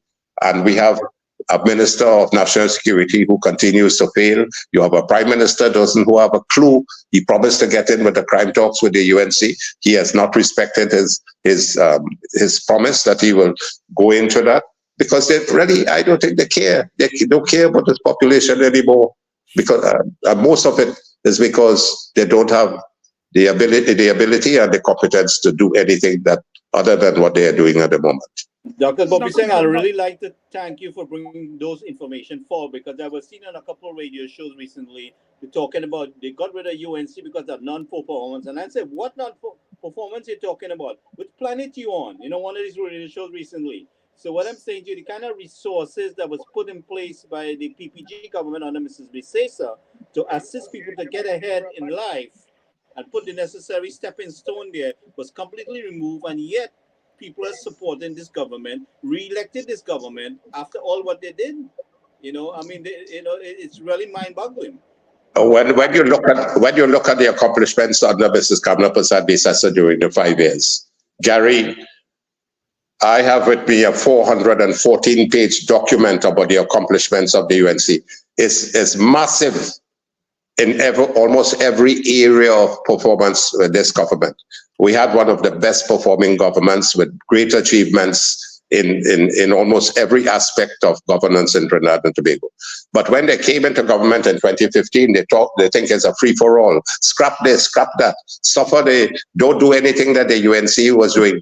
And I go back to the education sector too. We built 106 schools in the 5 years, never in the history of Trinidad and Tobago. When I look back, I couldn't imagine really how we built 106 new schools. And we had 72 under various levels of construction, some 95% complete, some 98% complete. Because of spite and vindictiveness and hate for anything that the UNC did, they left all 72 schools to rot and decay. And they left it to their vandalized, their vermin, their rat. Yeah. Can I ask a question, Dr. Gopeesingh? When the government of Kamala Prasad Bissessa took the helm, did they scrap any programs the PNM had in place? Not that I'm aware of. Where the programs that were working and functional, we continued them. And I can tell you from when I was Minister of Education in 2015, there was a very good curriculum that we inherited from the previous administration in early childhood education. There were some of the best brains that put that curriculum together. And we just tweaked it a little bit, but we used the same curriculum that we inherited from the previous administration that helped us to move straight fast to becoming a leader in early childhood education. And there were many other areas that we would have probably looked at carefully, and wherever it was applicable to be continued, we continued. We did not have spite, we did not have malice, and wherever there was something working well, we continued. We might have changed little things here and there if they were working that needed a little bit of tweaking, but we didn't have that. Mrs. Bissessa's government, she herself has no spite, no hate, no malice, nothing. She's was a leader and still is a leader for all the people of Trinidad and Tobago, for the women, for the children, for equality and social justice. And that is these are our mantras. Everyone must be taken care of, from a child to adult. And we are well poised, Ms. Benskin, to take over government again.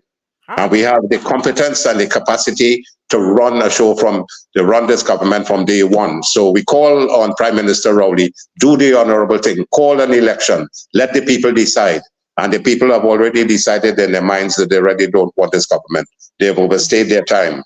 And we will make that your closing words, Dr. Gopeesingh, or you have additional things, something you want to close off with? Well, I want to say in closing that the people have become very infuriated now. They are frightened for their lives and for their survival, and that is number one.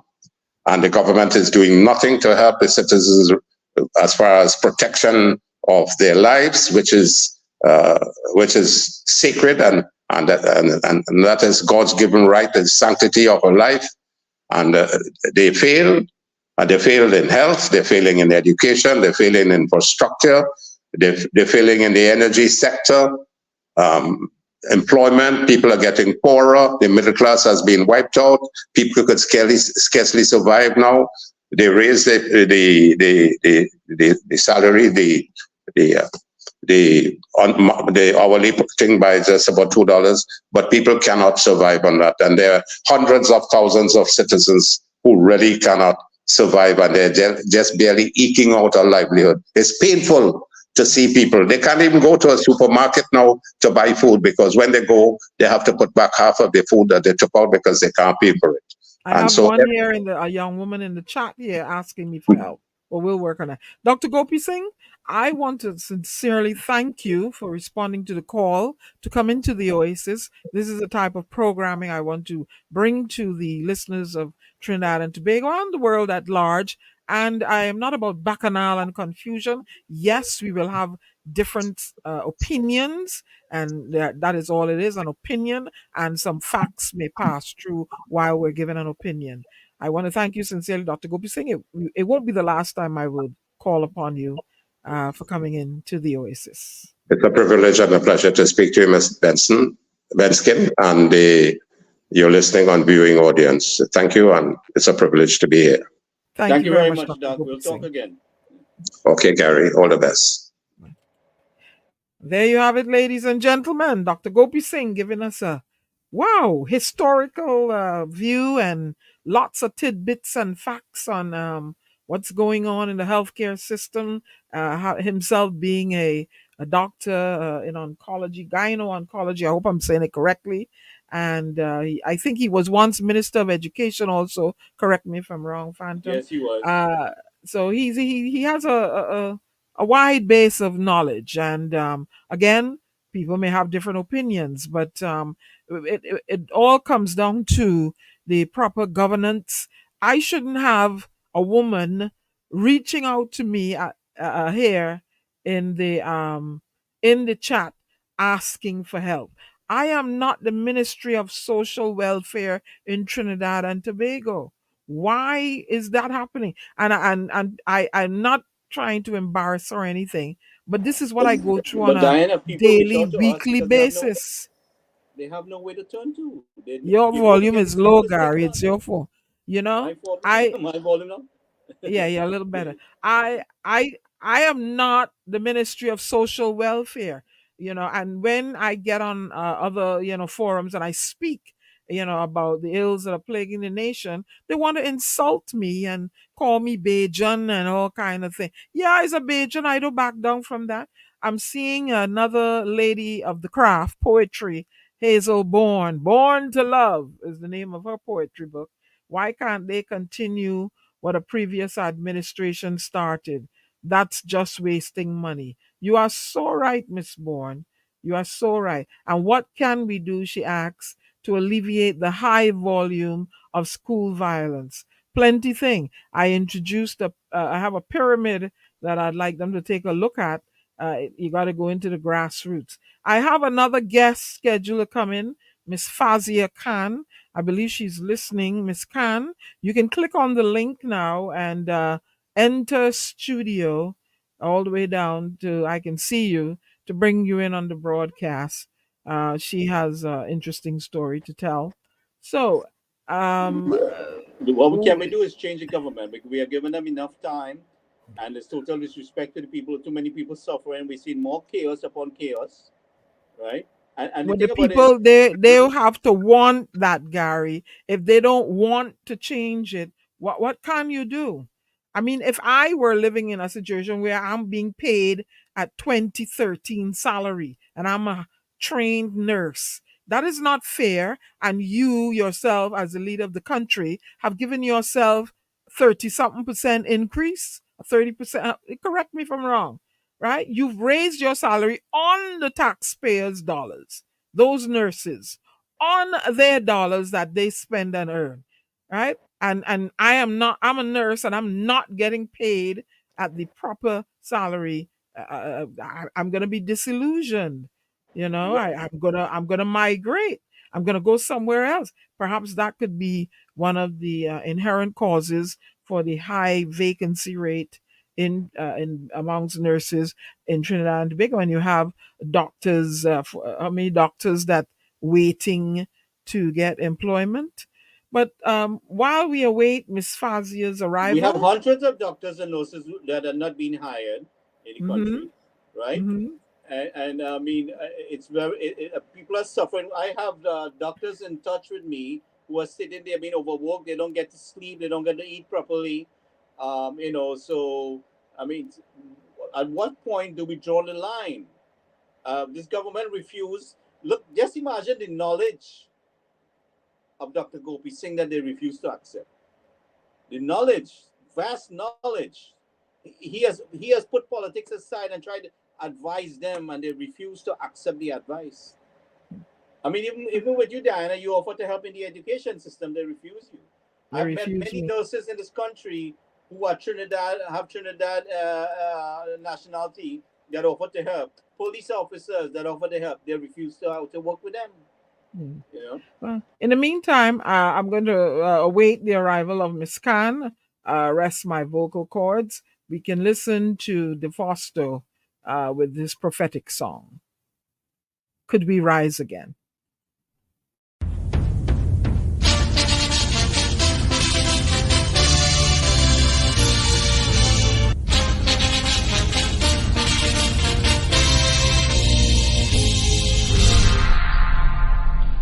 could we rise again as a nation? What do you mean, how could we rise again as a nation? Okay, because the state of the country. What do you mean by the state of the country? I don't understand that. Explain me. Right, the country have plenty money. Plenty money? Yeah. How you know that? So you have to tell me I have a child. Tell me now. How you know that? Gentlemen, thank you for the day. I can't really understand that.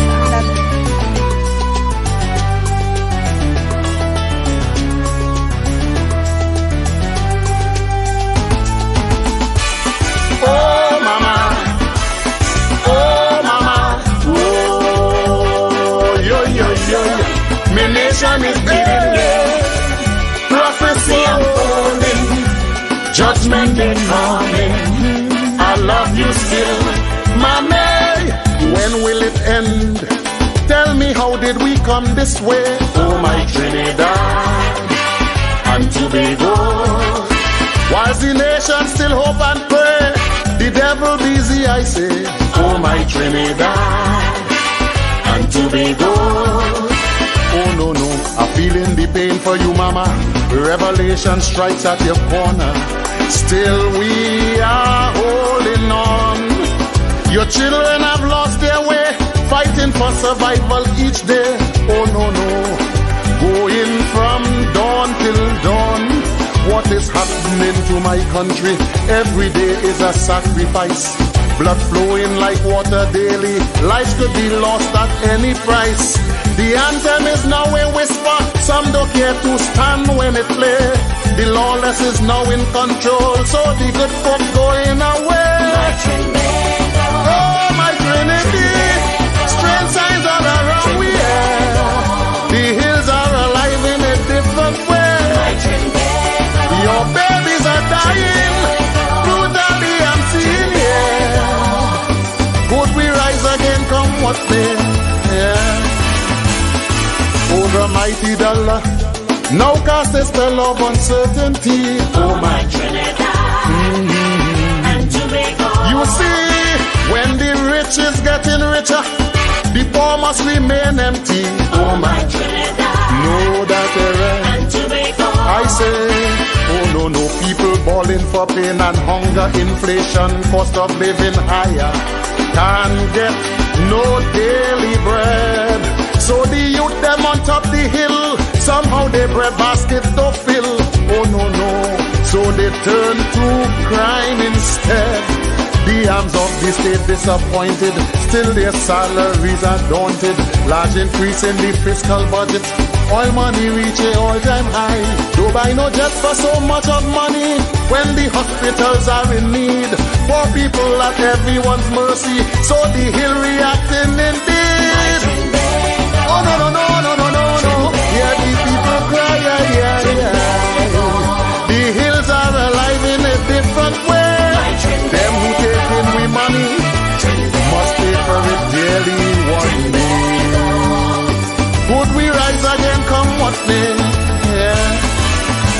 How could we truly excel in the midst of all this suffering? Oh my Trinidad. No. And Tobago. Tell me, like shadow say, poverty is hell, so it seems like the devil is king. Oh my Trinidad. Oh my Trinidad. And Tobago. No. Cocaine and guns in the heart of the ghetto is what we sow, we shall reap tomorrow. Who are we going to blame? Even school children doing crime, well that is a sign of the time. Oh my lord, have we now gone insane? Whilst we kill we own one by one, skyscrapers going up in town, Chinese laborers at the core. This new city some shall see no more. So we have to hold on to CFEP 10 days and must to get along, scraping the bottom of the barrel with all this money in town.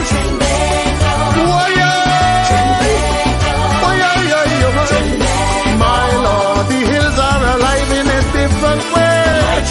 You have to do more for the people, better wages to ease the struggle, yeah. Could we rise again, come what may, yeah. In this abundance of wealth, still the poor people cannot cope. Oh my Trinidad and Tobago. It is a stark reality. much have given up hope.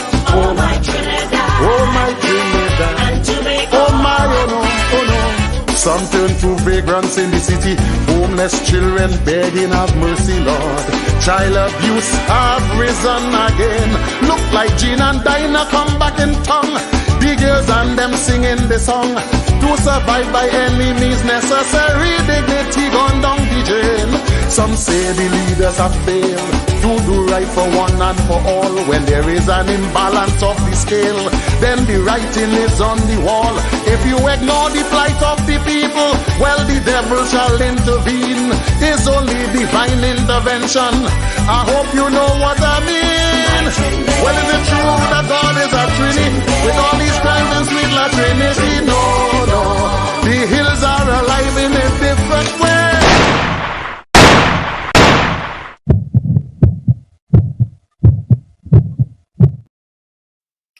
My Trinbago, I am a born Trinbagonian. I want back Trinidad and Tobago. That I mean, I can't be unrealistic and say, it's gonna be the way it was in every aspect, because we back in the day we didn't have, all this good stuff. But at least the decency of living alongside each other, respecting each other, not breaking into your neighbor's home, and not, harming your women folk, the old people, not invading person's workplace. I mean, can we bring back the old time days, where we cared for one another, we looked out for one another. Myself, me and Lal and Chin and Fat Boy, and we was all friends. All of we was friends, you know, and we didn't have this animosity toward each other. Can we bring back Trinidad and Tobago from that downward spiral?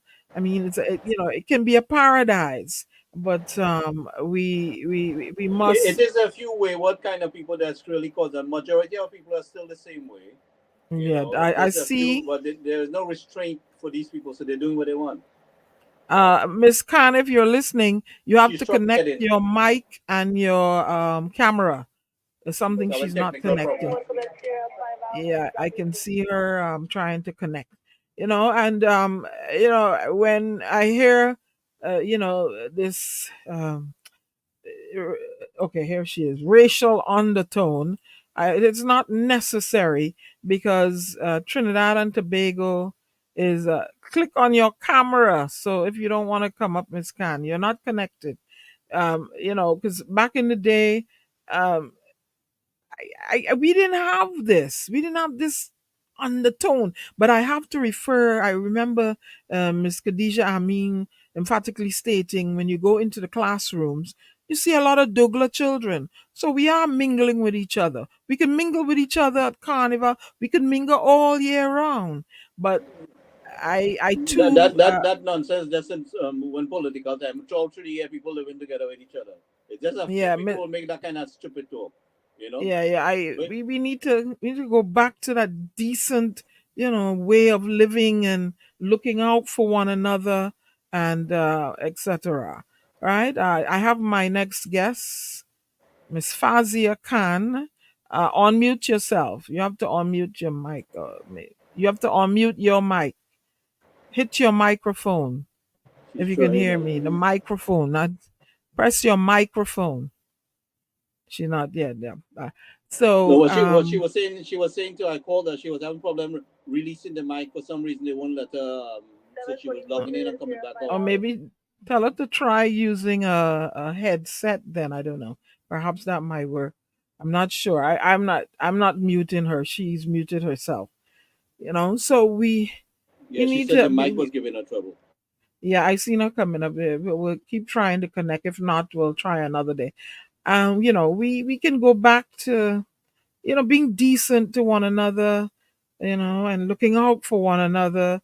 But I also too feel we must not leave the poor behind, the people who, for some reason can't seem to make ends meet. We shouldn't look down upon them either. We need to find ways, social programs, to help them to get up off their feet and perhaps make them more independent. We also need to police more these guns that are coming in the country, and they're finding them in the hands of the young men who are going out and committing crime. We need to become more, uh, you know, prevalent in trying to desist them and deter them from joining gangs. You can't give up on your young people. If I was given up upon because I got into scrapes at school and my home life was not happy, I could have said, well, I going to join a gang. They were wrong then, maybe not as prevalent or not as powerful, but teachers embraced me. Dr. Bishnu Raghunath's mom embraced me. My godmother. I have another cousin, an older cousin, my stepfather's niece. She, get to have talks with me and let me know all is not lost. So you can't give up on your young people, but programs need to be put in place now. We need, if this stem of crime continues, we're not going to have people wanting to invest in the country that creates employment opportunity for the young people. I saw something where, and I don't know if I'm reading correctly, there's talking about selling the oil refinery that was closed down. Am I correct? So they failed to manage it and now they want to sell it? Yeah, I saw something really. So I really perused it Who they to want to make sell sure it to? Want to that sell it to the Chinese? wherever they had open energy talks, I'm trying to synopsize what I read. Wherever one or more energy conscious person was gathered, they're trying to gather their attention to sell it. But I don't know. I don't know. I might have to have people delve into that more and come on the program and talk about it. But my concern is here's my guest, Dr. Gopeesingh stated he almost had a home invasion. Or he did, and security services got there in 5 minutes. The police took what 20 minutes. He said, it's sad. Your devices are not connected. They will need to connect their mic and camera before I can add you. Which I think she's hearing me. I don't know how to. Yeah. All right. So this is it. I hope Trinidad and Tobago can turn around for the better. I don't care who is in there. If you only vote for a crapo and a batty mamzel and put them up inside the parliament, that they're working for the people, of the people, and by the people, because that is the way they got elected. Right? I am not in this, the different camps. I always say I'm waving Diana Benskin first and foremost. And then I choose, even here in the I'm not either, I'm neither Democrat or Republican. I'm a human being, and then I go from there. But while we wait on Miss Khan to come in, Gary, anything you want to chime in on? I'm not sure Yeah, she she's trying. I told her to go to her laptop and try to do the laptop. try. Yeah. Mhm. Yeah, Diana, if you pull out the necessary resources for the people and they left them to suffer, what do you expect will happen? We create with this chaos is constructed. It seems to be deliberate.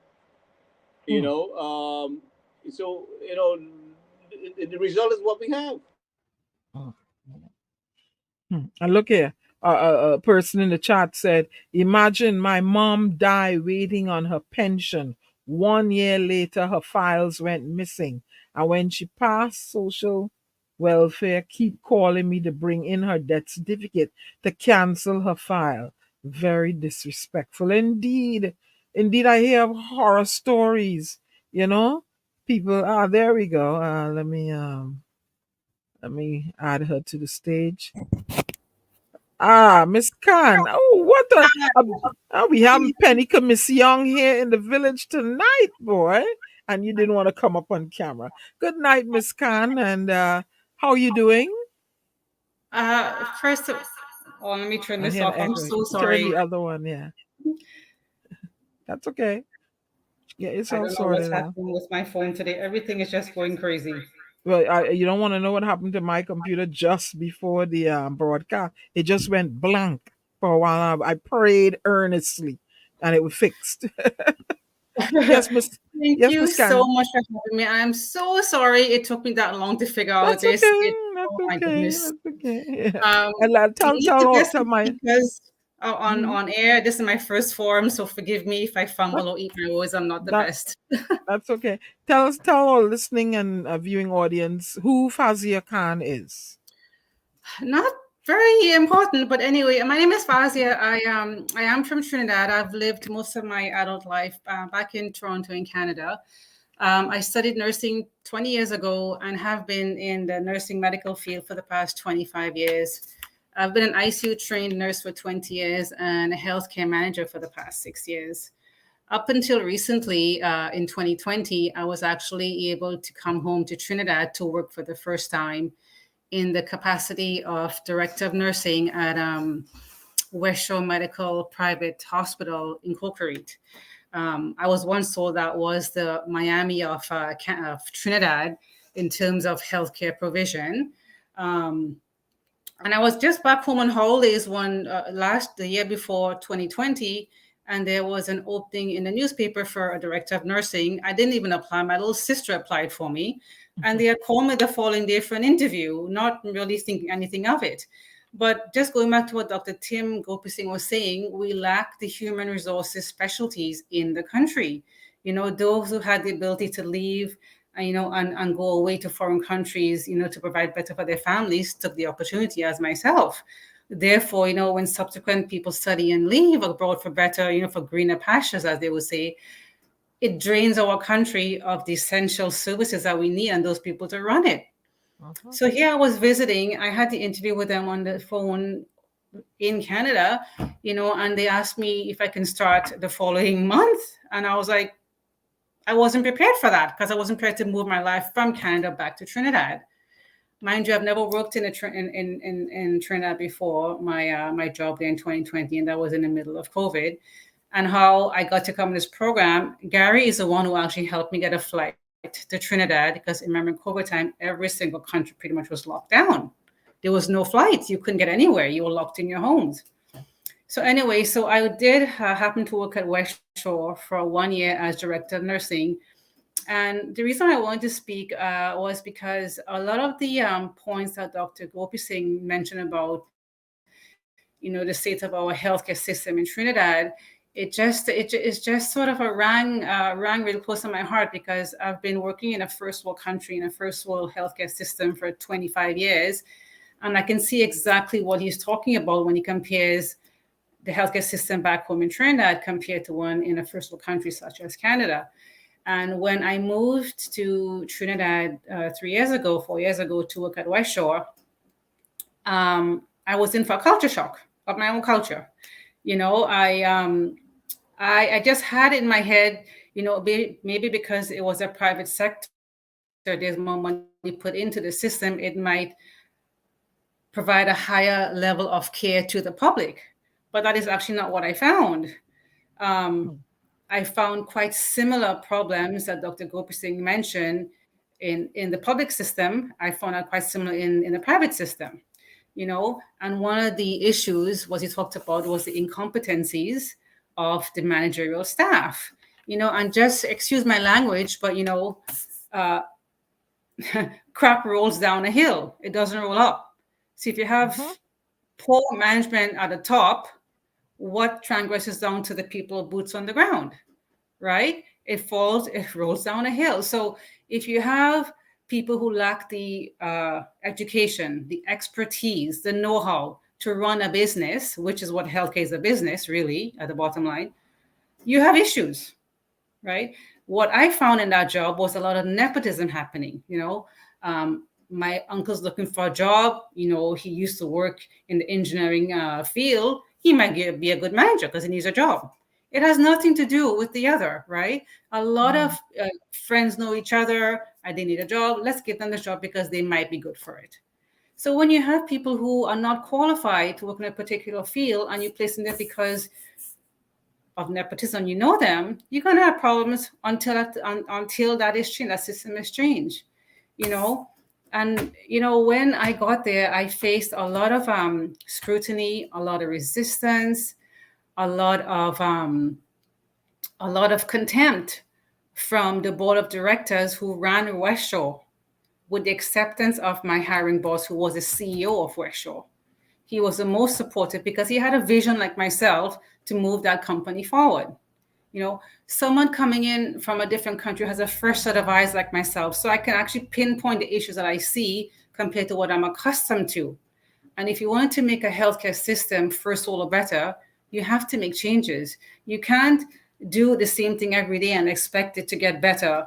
That's insanity, right? You have to, dig your feet on the ground, put your boots on, and work at the ground level up to make a change.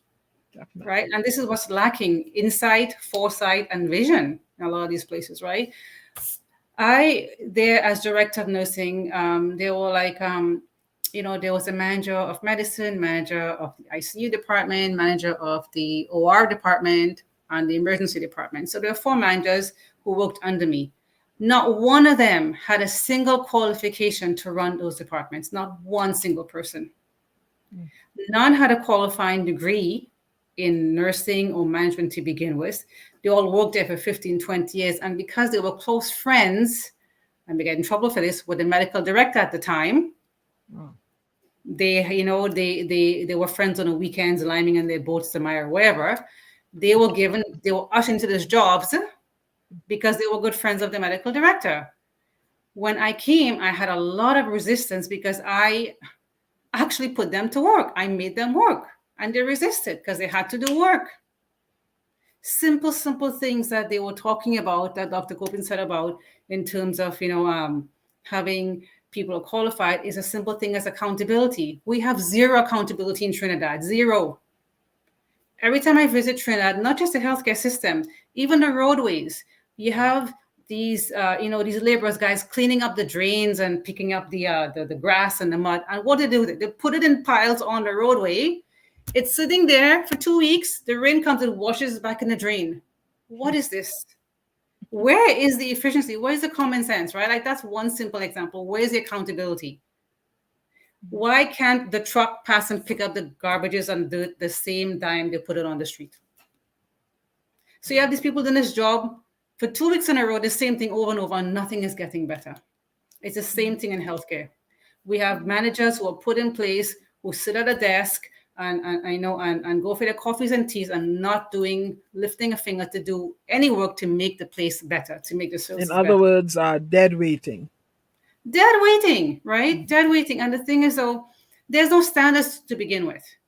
If we don't have a standard to begin from and to compare to later on when we reassess, we're not going to get anything done or get anything improved in the system, right? I got there at West Shore Medical Complex. And of course, like Dr. Gopeesingh, we have a lot of vacancies everywhere, right? And you asked the question, why there's so many nursing vacancies and physician vacancies? Well, one thing I can tell you is a lack of respect for nurses and the value that society doesn't place on them, right? And I'm speaking because I'm a nurse myself. I've been a nurse for 20 years plus, right? We are valueless in the eyes of the superior, of our superiors. We're there as little, how can I say, we're with the boots on the ground. We run their hospitals, we run their clinics. Without a nurse, you cannot run a clinic or a hospital, right?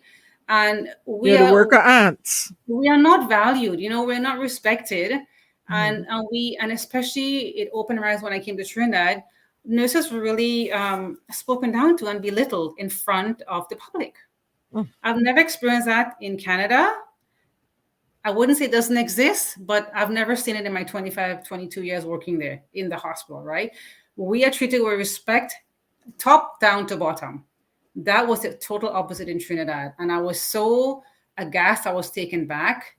And, I had actually started, when I started there in West Shore, to have huddles in the morning. So a huddle is where every morning I would call all the staff, all the teams, managers, nurses, even the porters, to come meet in the middle of the foyer there and have a quick little 10-15 minute huddle with them to update them on what's happening that day, to appraise them what events happened over the weekend and what's our plan going forward for the week. So they know ahead of time, if I'm coming into work Monday, the OR has 5 patients coming in, the unit knows we have to clear out 5 beds to accommodate those 5 ORs. If that's not planned, Nobody's doing anything. We have a backlog, right? We can't clear up the emergency departments to take patients to the OR to bring them to the ward. That's patient flow. That was lacking, right? They never had a huddle. No one updates them. Communication is at the worst. It's the most simplest way to get things done, and it's the most difficult thing to do. Do you Right? think since your time there, anything has improved at that facility? And is it repeated? It was a private facility. Do you think that behavior is emulated or repeated in the public hospitals? Is it all over? Is it a I would probably think it could be equated to the public sector too, because I mean, maybe this is just my ignorance, but I like I said, I had assumed that going to a private sector where more money is pumped into services, you will have better level of service. But that clearly wasn't the case, because I had nurses who were working. They also work in the private sector, in the public sector, in the hospital in San Fernando, and they said they see the same inefficiencies there as they see at the private complex. So you're saying that the behavior, I know they say in an organization, fish, I always, another person would say the fish rottens from the head. The behavior, the attitudes that are displayed to patients at whether private or public hospitals is a direct result of the head of the entire health sector, or is it a personal thing where they want to be unmannerly and rude? Well, let me give an example, right? If you have a head of a household who is calm, collected, soothing, right? That would transcend to the lower members or the smaller members of that family. When you have the head of a big company or a big conglomeration who is calm and collected and easygoing and gets things done in an efficient way, that would transcend down as well, right? Now, it's probably not 100%, but when you have the head of a company, like Dr. Singh was saying, you go to a board meeting once every 2 months and you expect everything to flow nicely. It doesn't happen that way. You have to know what your staff are doing on the ground. So me as a director, every morning I walk the units. I check each and every room to make sure the beds are lined up, the tables are straight, the sheets are clean, the walls are clean, the garbages are empty, because it wasn't done efficiently every day as it should have been, because no one was accountable. The managers there on the ward should be doing that. Why I shouldn't be as director doing that? But I had to show them how to do it. A simple thing. I walk around with my little notepad and take note. This window was broken and leaking 2 years ago. Nobody's here to fix it. Where is the maintenance people? Why am I seeing that for the first time? Little things that makes it different, right? Again, then that goes back to accountability. And if you don't have a set of standards to go by, when you don't have standardization of anything to go by, then you have nothing to follow up with. Another simple thing, when I got there, going back to the nursing shortages, we had set up many interviews, to attract nursing, because we need nurses. So the managers who were there, who were conducting these interviews before I became the director there, I asked them, I said, where do you guys have transcripts for your interviewing questions and panel? And they were like, what are you talking about? I said, do you guys have a record of the interviews you had so I can follow these questions? No, I said, what do you mean? So what do you ask your interviews when they come in? Oh, we just sort of ask them what we feel is suitable based on their skill. And I was just totally taken aback by the lack of insight into, like a level playing field. Like you want to have a certain standard of care, yet you have no way to measure that by way of interviewing questions. So there are no transcripts, no documents saying these are the questions I asked, this is your score, you fail or you pass, you get the job, you don't get the job. So you asked me if anything there is different. This was a big difference. So in my 1 year there, I developed interviewing questions for all different disciplines of nursing, gynae, OBS, pediatrics, emergency, ICU, whatever. So quite a few detailed questions with answers and a score based on how they answer, and they get a pass or fail. This was in 2020. They're using my exact questionnaires up until today Very to good. standardize and to level the playing field. So we have some little bit of improvement in that sense, right?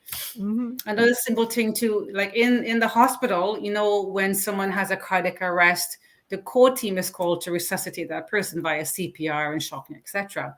So every time there's a code in the hospital, you have to have a record of that event. There should be some sort of standardized form to record, the patient heart stopped at this time, we administered this drug, we started CPR at this time, we got back life circulation this time, CPR ended, or the patient passed, etc. There are no such document to record anything. They would put on a piece of paper or write it on their scrubs, and then they would document after that. That simple standard of care, we can actually use this piece of paper and say, this is what happened, this is what we should have done better the next time. How can we improve? Nothing like that. So there was also a thing I developed was a standardized form for code arrest record and documents, so we can actually reflect and then debrief on that and see where we can improve. But without that, how do you know if you're doing anything right? So besides what you just said that was implemented, that was implemented. It was implemented. What that was what do you think can be done to improve the healthcare sector in Trinidad and Tobago, attract and retain proper trained nurses? What do you think? I know salary is a mitigating factor. Salary is probably the biggest mitigating factors, yes, because if you have the opportunity to go to a different country and double, triple your salary, then who wouldn't have it? Who wouldn't, right?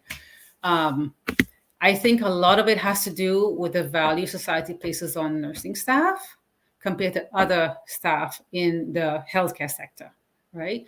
It has to do a lot of respect. A simple thing, saying a thank you to somebody goes a long way. Don't give me a chocolate bar or a drink. Thank you. Goes a long way. You went into my mind because I remember Dr. Deyalsingh giving them chocolate bars around Christmas. There you go, right? Or Valentine's. I didn't even know about this, but appreciate someone. You have a staff who feels appreciated, they'll give you 110%. In my morning huddles, when I met with them, you can ask any staff there right now, what did I do? The first thing I say, I got this report from this patient. They were so grateful. They were thank you. And I call the names out. They want to say thank you for this one. They had a really good time. You guys eased their pain, blah, blah, blah.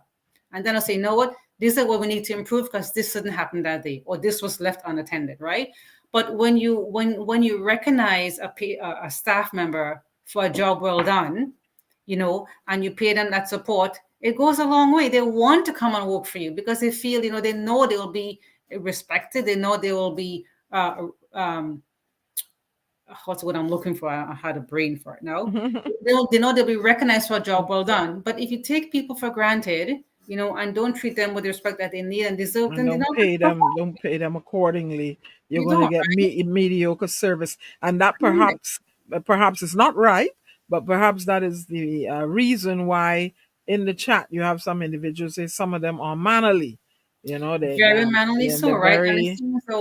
I think nursing needs to also be educated on a continual basis. So in Canada, like Dr. Gope's talking about continuing medical education, CMEs, every year we as nurses also have to do a certain number of CMEs every year to renew our license, right? So that keeps you appraised and abreast of the current world improvements and happenings, and every day something is changing in the medical field. Every day something's improving in the medical field.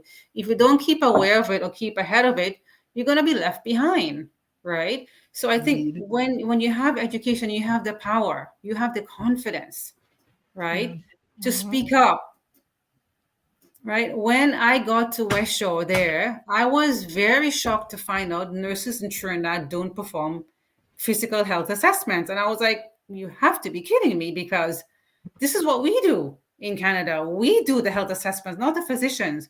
We come up with a nursing diagnosis and then we report to them during medical rounds. This is what I find. This is what I think we need to do. What do you think? And I was just so surprised that the nurses didn't do assessments. So my question was, if you don't do a physical assessment on a patient, how do you know to plan your day ahead for this patient? How do you know what you need? How do you know what you don't need? So again, that also builds your confidence. If you know what you're doing and you know you're planning, it builds your confidence. It will, you wouldn't fit into the background where you are scared to speak to another physician about an issue that you have with a patient, right? I remember recently I was in Tobago and I came down with Bell's palsy. Now I was in Oh, wow. fear that it might have been a stroke, but fortunate for me, I know people, and I got a call. I called to a doctor there, who responded within maybe 40 minutes, no Hmm. longer. And he, saw my hand movement, my eyes, and he Right. said it wasn't a stroke, and he prescribed steroids. So I went on the steroids, but he urged me when I came back to the States to go straight to the doctor. Mm-hmm. When I came back over the midnight flight, the morning, I went straight to the emergency room, and they looked at, I didn't tell them Bell's palsy. The Right. nurse, the emergency nurse, she triaged me as a stroke suspect to Yeah. rule out a stroke. Yeah. They would. They would. Yeah, Correct. Yeah. yeah. So I watched the difference in care, and I went one time. I had a wheezing issue, and I Hmm. went to the hospital in Arima, I think, and they gave me, nebulized me, and Yep. I came down with a bad cold, and whatever she did, she said something is wrong with my heart. And I had me Oh, panicking for 2 days until I came back to the oh, state. I went see? straight to the, nothing wrong with my heart. My No. heart's fine. See? It There panicked again, the me. lack of education, right? Like ongoing training is mandatory. Like Yeah. if you're trained as a nurse and you're not able to listen to someone's lungs and detect a wheeze or a crackle, then something is wrong, right? I mean, Yeah. nurses are trained to do health assessment from head to toe. Doctors are trained too. So if you're not practicing, you're going to lose that skill. You're going to Hmm. lose that confidence, right? So monitoring remuneration, I went respect, I went to the right? emergency room. I said Mm. and I brought the paper. They gave me a written paper. I said in Trinidad they said something wrong with my heart. Could you find out what's wrong with my heart? So they go on Yeah. them and they took put up what they call EKG, all this stuff ECG, on yeah. me. Yeah. The doctor said, Miss Benskin, nothing Mhm. wrong with your heart. You're fine. I said, oh Yeah. boy, Trinidad again. No, I mean But there's so much to be done, mm, Diana. But the thing is, though, in order to effect change, yes, it takes a lot of effort, it takes a lot of commitment, and you got to change from the top down. Like the entire administration has to have a change of mindset, right? Like I said, you cannot do the same thing every day and expect a different result. That's just pure insanity, But a big thing that I find different in Canadian healthcare system and compared to Trinidad is accountability, right? Like I said, if mhm, you don't have someone watching and managing what you do, you will never get it done. Because if no one's watching you, you'll do what you want. If someone's yep. watching you, you will do it the right way the first time because you don't want to be told. You know what I mean? Otherwise, right? Something I want to ask you, Francia. Do you Hmm. think there are enough specialists for the population in Trinidad available, working, gainfully employed to handle? Because for my sake, I did not go to the emergency room at the hospital in Tobago. I don't know how long I would have had to languish with my Hmm. mouth dripping, on the side. Right. Yeah. So, Yeah. fortunately for me, I had the disposable income to hire a doctor to come to the Correct. house, the guest house privately. Okay. But for those who can't afford it, you're sitting there languishing, thinking you're having a stroke, more stress. Do you think there are enough specialists? Because at the top of the broadcast, I played a video that seems to suggest there was one cardiologist for 1 point something million people. Do you think that situation has changed? And if it has changed, do we have enough cardiologists and enough specialists for the Now, population? in all honesty, I'm not in a position to comment on it because I don't really know. Okay. I don't really know. Appreciate you. Yeah, because Appreciate your I've been response. out of Trinidad for so long, I couldn't tell you just, but I can just from the wait times and the Mhm. complaints you see daily from people, you can tell clearly we need more support staff. We need more people there because you shouldn't be going into an emergency room waiting for 8, 10, 12, 2 days on a gurney to be seen by someone with a broken arm. Like that is just unacceptable. Mhm. Unacceptable, right? I mean, chest pain patients are seen right away, but the thing is, though, if you don't have the people on top who know how to manage stuff from the top down, you're going to fall apart at the bottom. You know, you're going to fall apart at the bottom. When I came into West Shore and I had my different views and ideas coming from a first world country, the people who were there gave me a really difficult time to effect change, right? Like we were in the middle of COVID. West Shore is a premier, you know, private healthcare facility that people go to who can afford to, correct? So we're in the middle of COVID. That hospital at that time did not have an isolation room, right? And that's one of the first things that jumped out at me. How can we not have an isolation room in a hospital? Someone During comes in with pandemic. measles or chicken pox or tuberculosis, a communicable disease that spreads really quickly. You need a negative pressure room to house these people until they get better, right? And when I suggested that on my first week there, the reply I got was, "We survive without it. We don't need it." And that was from the medical director who's been there for 30 years. Mm-hmm. We don't need one. We survive without it for the last 20 years, so we don't need one. I remember When I left there, they were in the process of actually building 2 of them. Oh, very good. I remember I came in 1992 or somewhere there. I came down with what's it, chicken pox, and I knew it was chicken pox because a person in the office had it, and they said it, and I was like, oh. So when I went to the hospital, I announced to them, I think I have chicken pox. Oh, they ushered me into this small room, leave me right there. And isolated you, Yeah, you're right away. Yeah. One last question before we end. The mental health. Do you see, as a nurse, I'm sure you see persons who, you know, and you see along with other ailments, their mental health is not 100%. You know, do you think Trinidad and Tobago can benefit from that without putting them in saint hands, like referring them to outpatient services, you know, to see a psychiatrist or psychologist? You think that would help now with the spate of crime and stuff going on? I don't know, the school fightings. I mean, mental health has so many variations, right, in causation and in effect, right? So getting to the root of what's causing a mental health crisis is the first thing you gotta do to figure out how you're gonna treat these people, right? So whether it comes from familial issues, financial issues, or just something that's actually biomedical or biologic will determine your course of action for them, right? But having sufficient accessible services for mental health is one of the biggest things. And then the stigma that goes with it is another factor that prevents people from seeking mental health, right? Even now, still in this day and age, there's still a stigma surrounding mental health. Especially in the Black community, a taboo. It's a taboo because people don't understand that it actually is really a medical condition, right? Because back in the days, it was all black magic and taboo and witchcraft. And that still remains today in many places in the world, right? But because you don't see it doesn't mean it's not there. I mean, you can see a broken arm, but you couldn't see a broken heart or a broken brain. You know what I mean? But it's there. So having the ability to know that you need to seek help is a big stepping stone, because some people feel being depressed or sad is a normal part of life if all they've been exposed to is that, or they come from a family, you know, of schizophrenic disorders or bipolar depression or whatever it might be, right? But I think we need to have more services, especially as an outpatient. And one issue too, Dan, I was going to say to you, confidentially, and I mean, patient confidentiality and privacy is non-existent in Trinidad. It doesn't non-existent. Everyone knows everybody's business in the healthcare, which should not be at all. It's a big, big issue.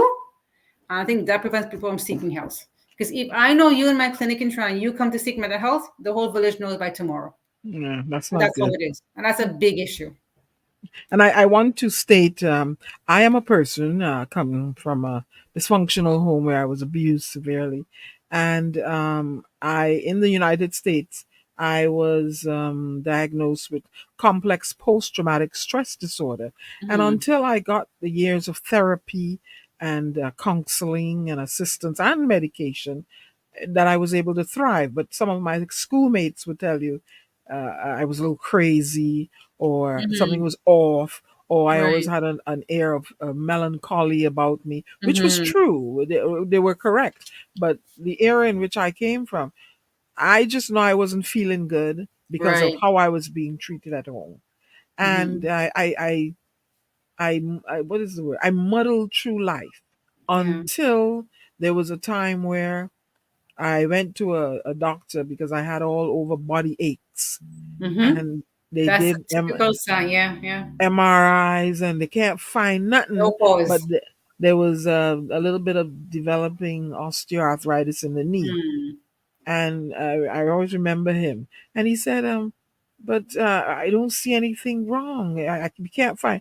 But then he left the room. He came back. He pulled his chair close to me Mm-hmm. and he said in a lowered voice, could it be that you have some unresolved emotional issues? There you go. And and for more, I just exhaled. Yeah. I felt like somebody gets it finally, Yep. A lot you of mental know? health suppress presents as physical symptoms. Yes, indeed. And I Yep. try to tell people, that, you have to first acknowledge that Mm-hmm. there's something wrong, You have and to be aware, self-awareness. Yes. don't Yeah. be ashamed to get Yeah. help. But when I went for the first couple of appointments with the psychiatrist, with a white Mm. guy, I was like, why are you telling him my business? You know. Mm-hmm. So, Yeah. and it went on that way until one day I said, Diana, what are you doing? Talk to the man. And I Yeah. began talking, and we went through a whole lot of Kleenex boxes. And Mm. it's like a weight was lifted Yep. off my shoulder, Yep. and I began to feel like I could fly. And I was Mm-hmm. like, wow. And I wasn't on medication yet. And I was like, I feel good. And he doesn't judge me because I believe people with depression and all these other diseases, you think people are going to judge you, like, oh, Well, something's yeah, wrong.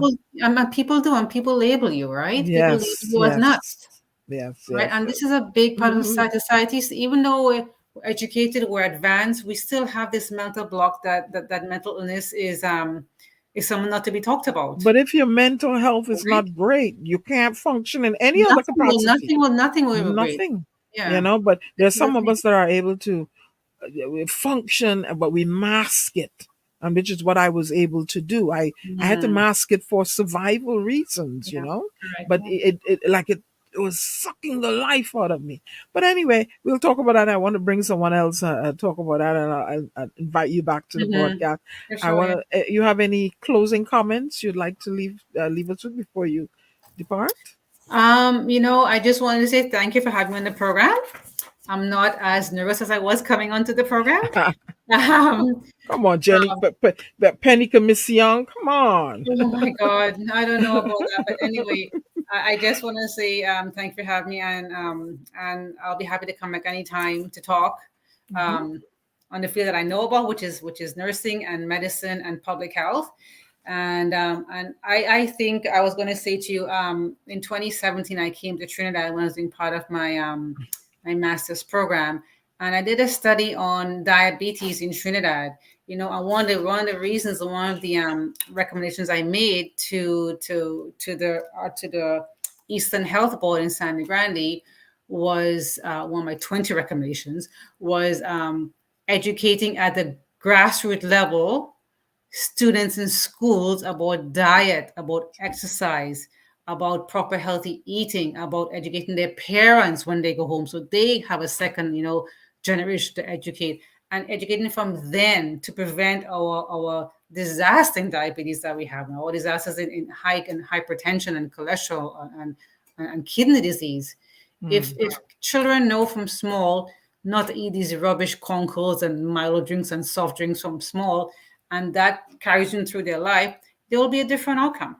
Definitely. So education goes a long way if you start at Mhm. the right time and Because continuously. I cut out all the those dangerous things, and I replace them with smoothies that I Yeah, make for myself. But I watch the fructose because I don't yeah. want to develop any diabetes. I don't have Mhm, hypertension. correct. Thank you, Jehovah. So, but anyway, Fazia, it was nice engaging with you with this candid conversation about healthcare. I will keep you in my contacts. I will Anytime. definitely bring you back. We can talk on another healthcare matter in the future. Absolutely. All Thank right. you so much. And You have thank a you very good much night. for Thank you joining. so much. You have a good night too. And thank you to your audience. Good night.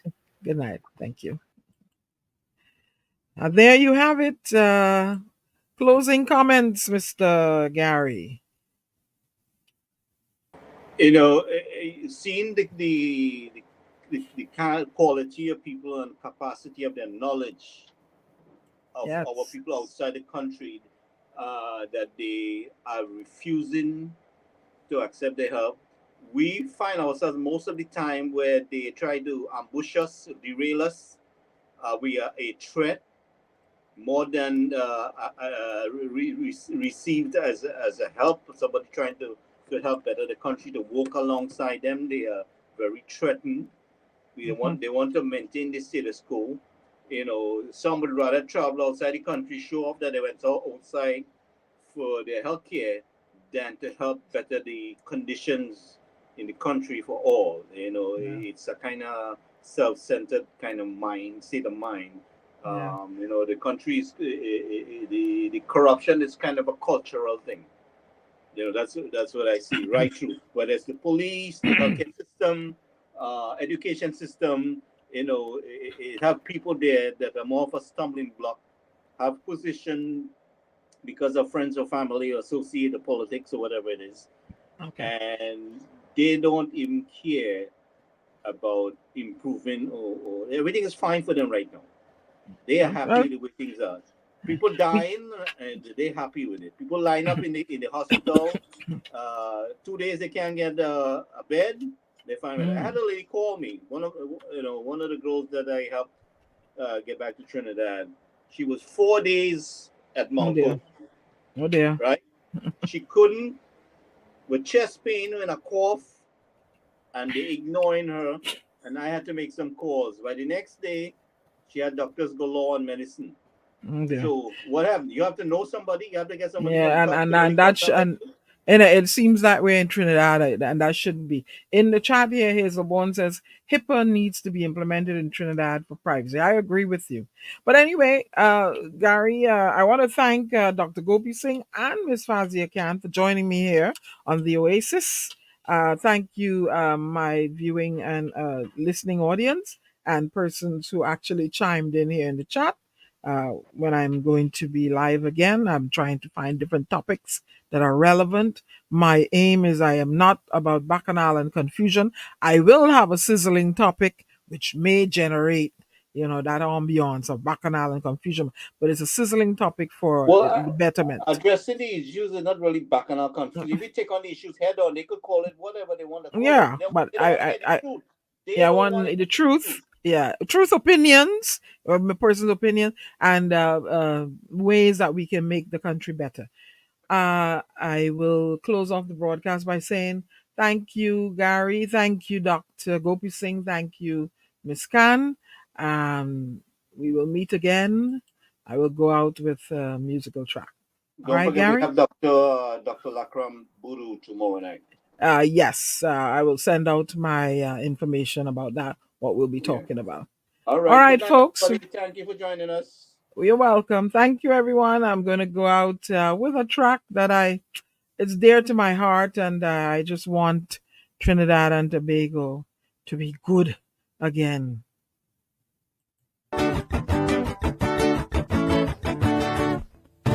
Trinidad is my land, and of it I am proud and glad. But I can't understand why some people just talk it bad. But I know all of them we running them out. Don't know where they're talking about. They were painted black every day, and the right things they would never say. No, our state dance is the best talent in the world.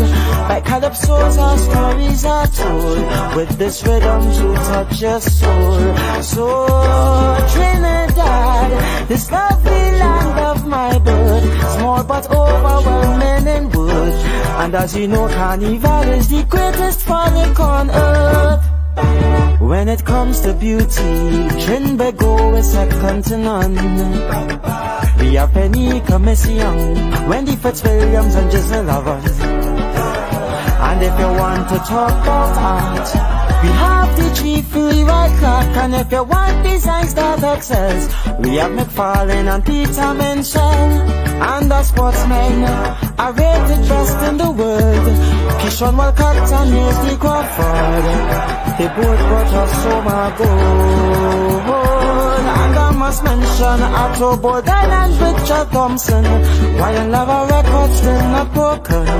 And our men and women cricket champions. We have oil and gas, but that's not our real assets. It is we the people, our skills and our talents. It don't matter what it may be, you will always find a Trini ahead on top of the list. This is why I'm telling you this. We have to believe and stay true to who we are. Forget Europe and America and bring back our culture.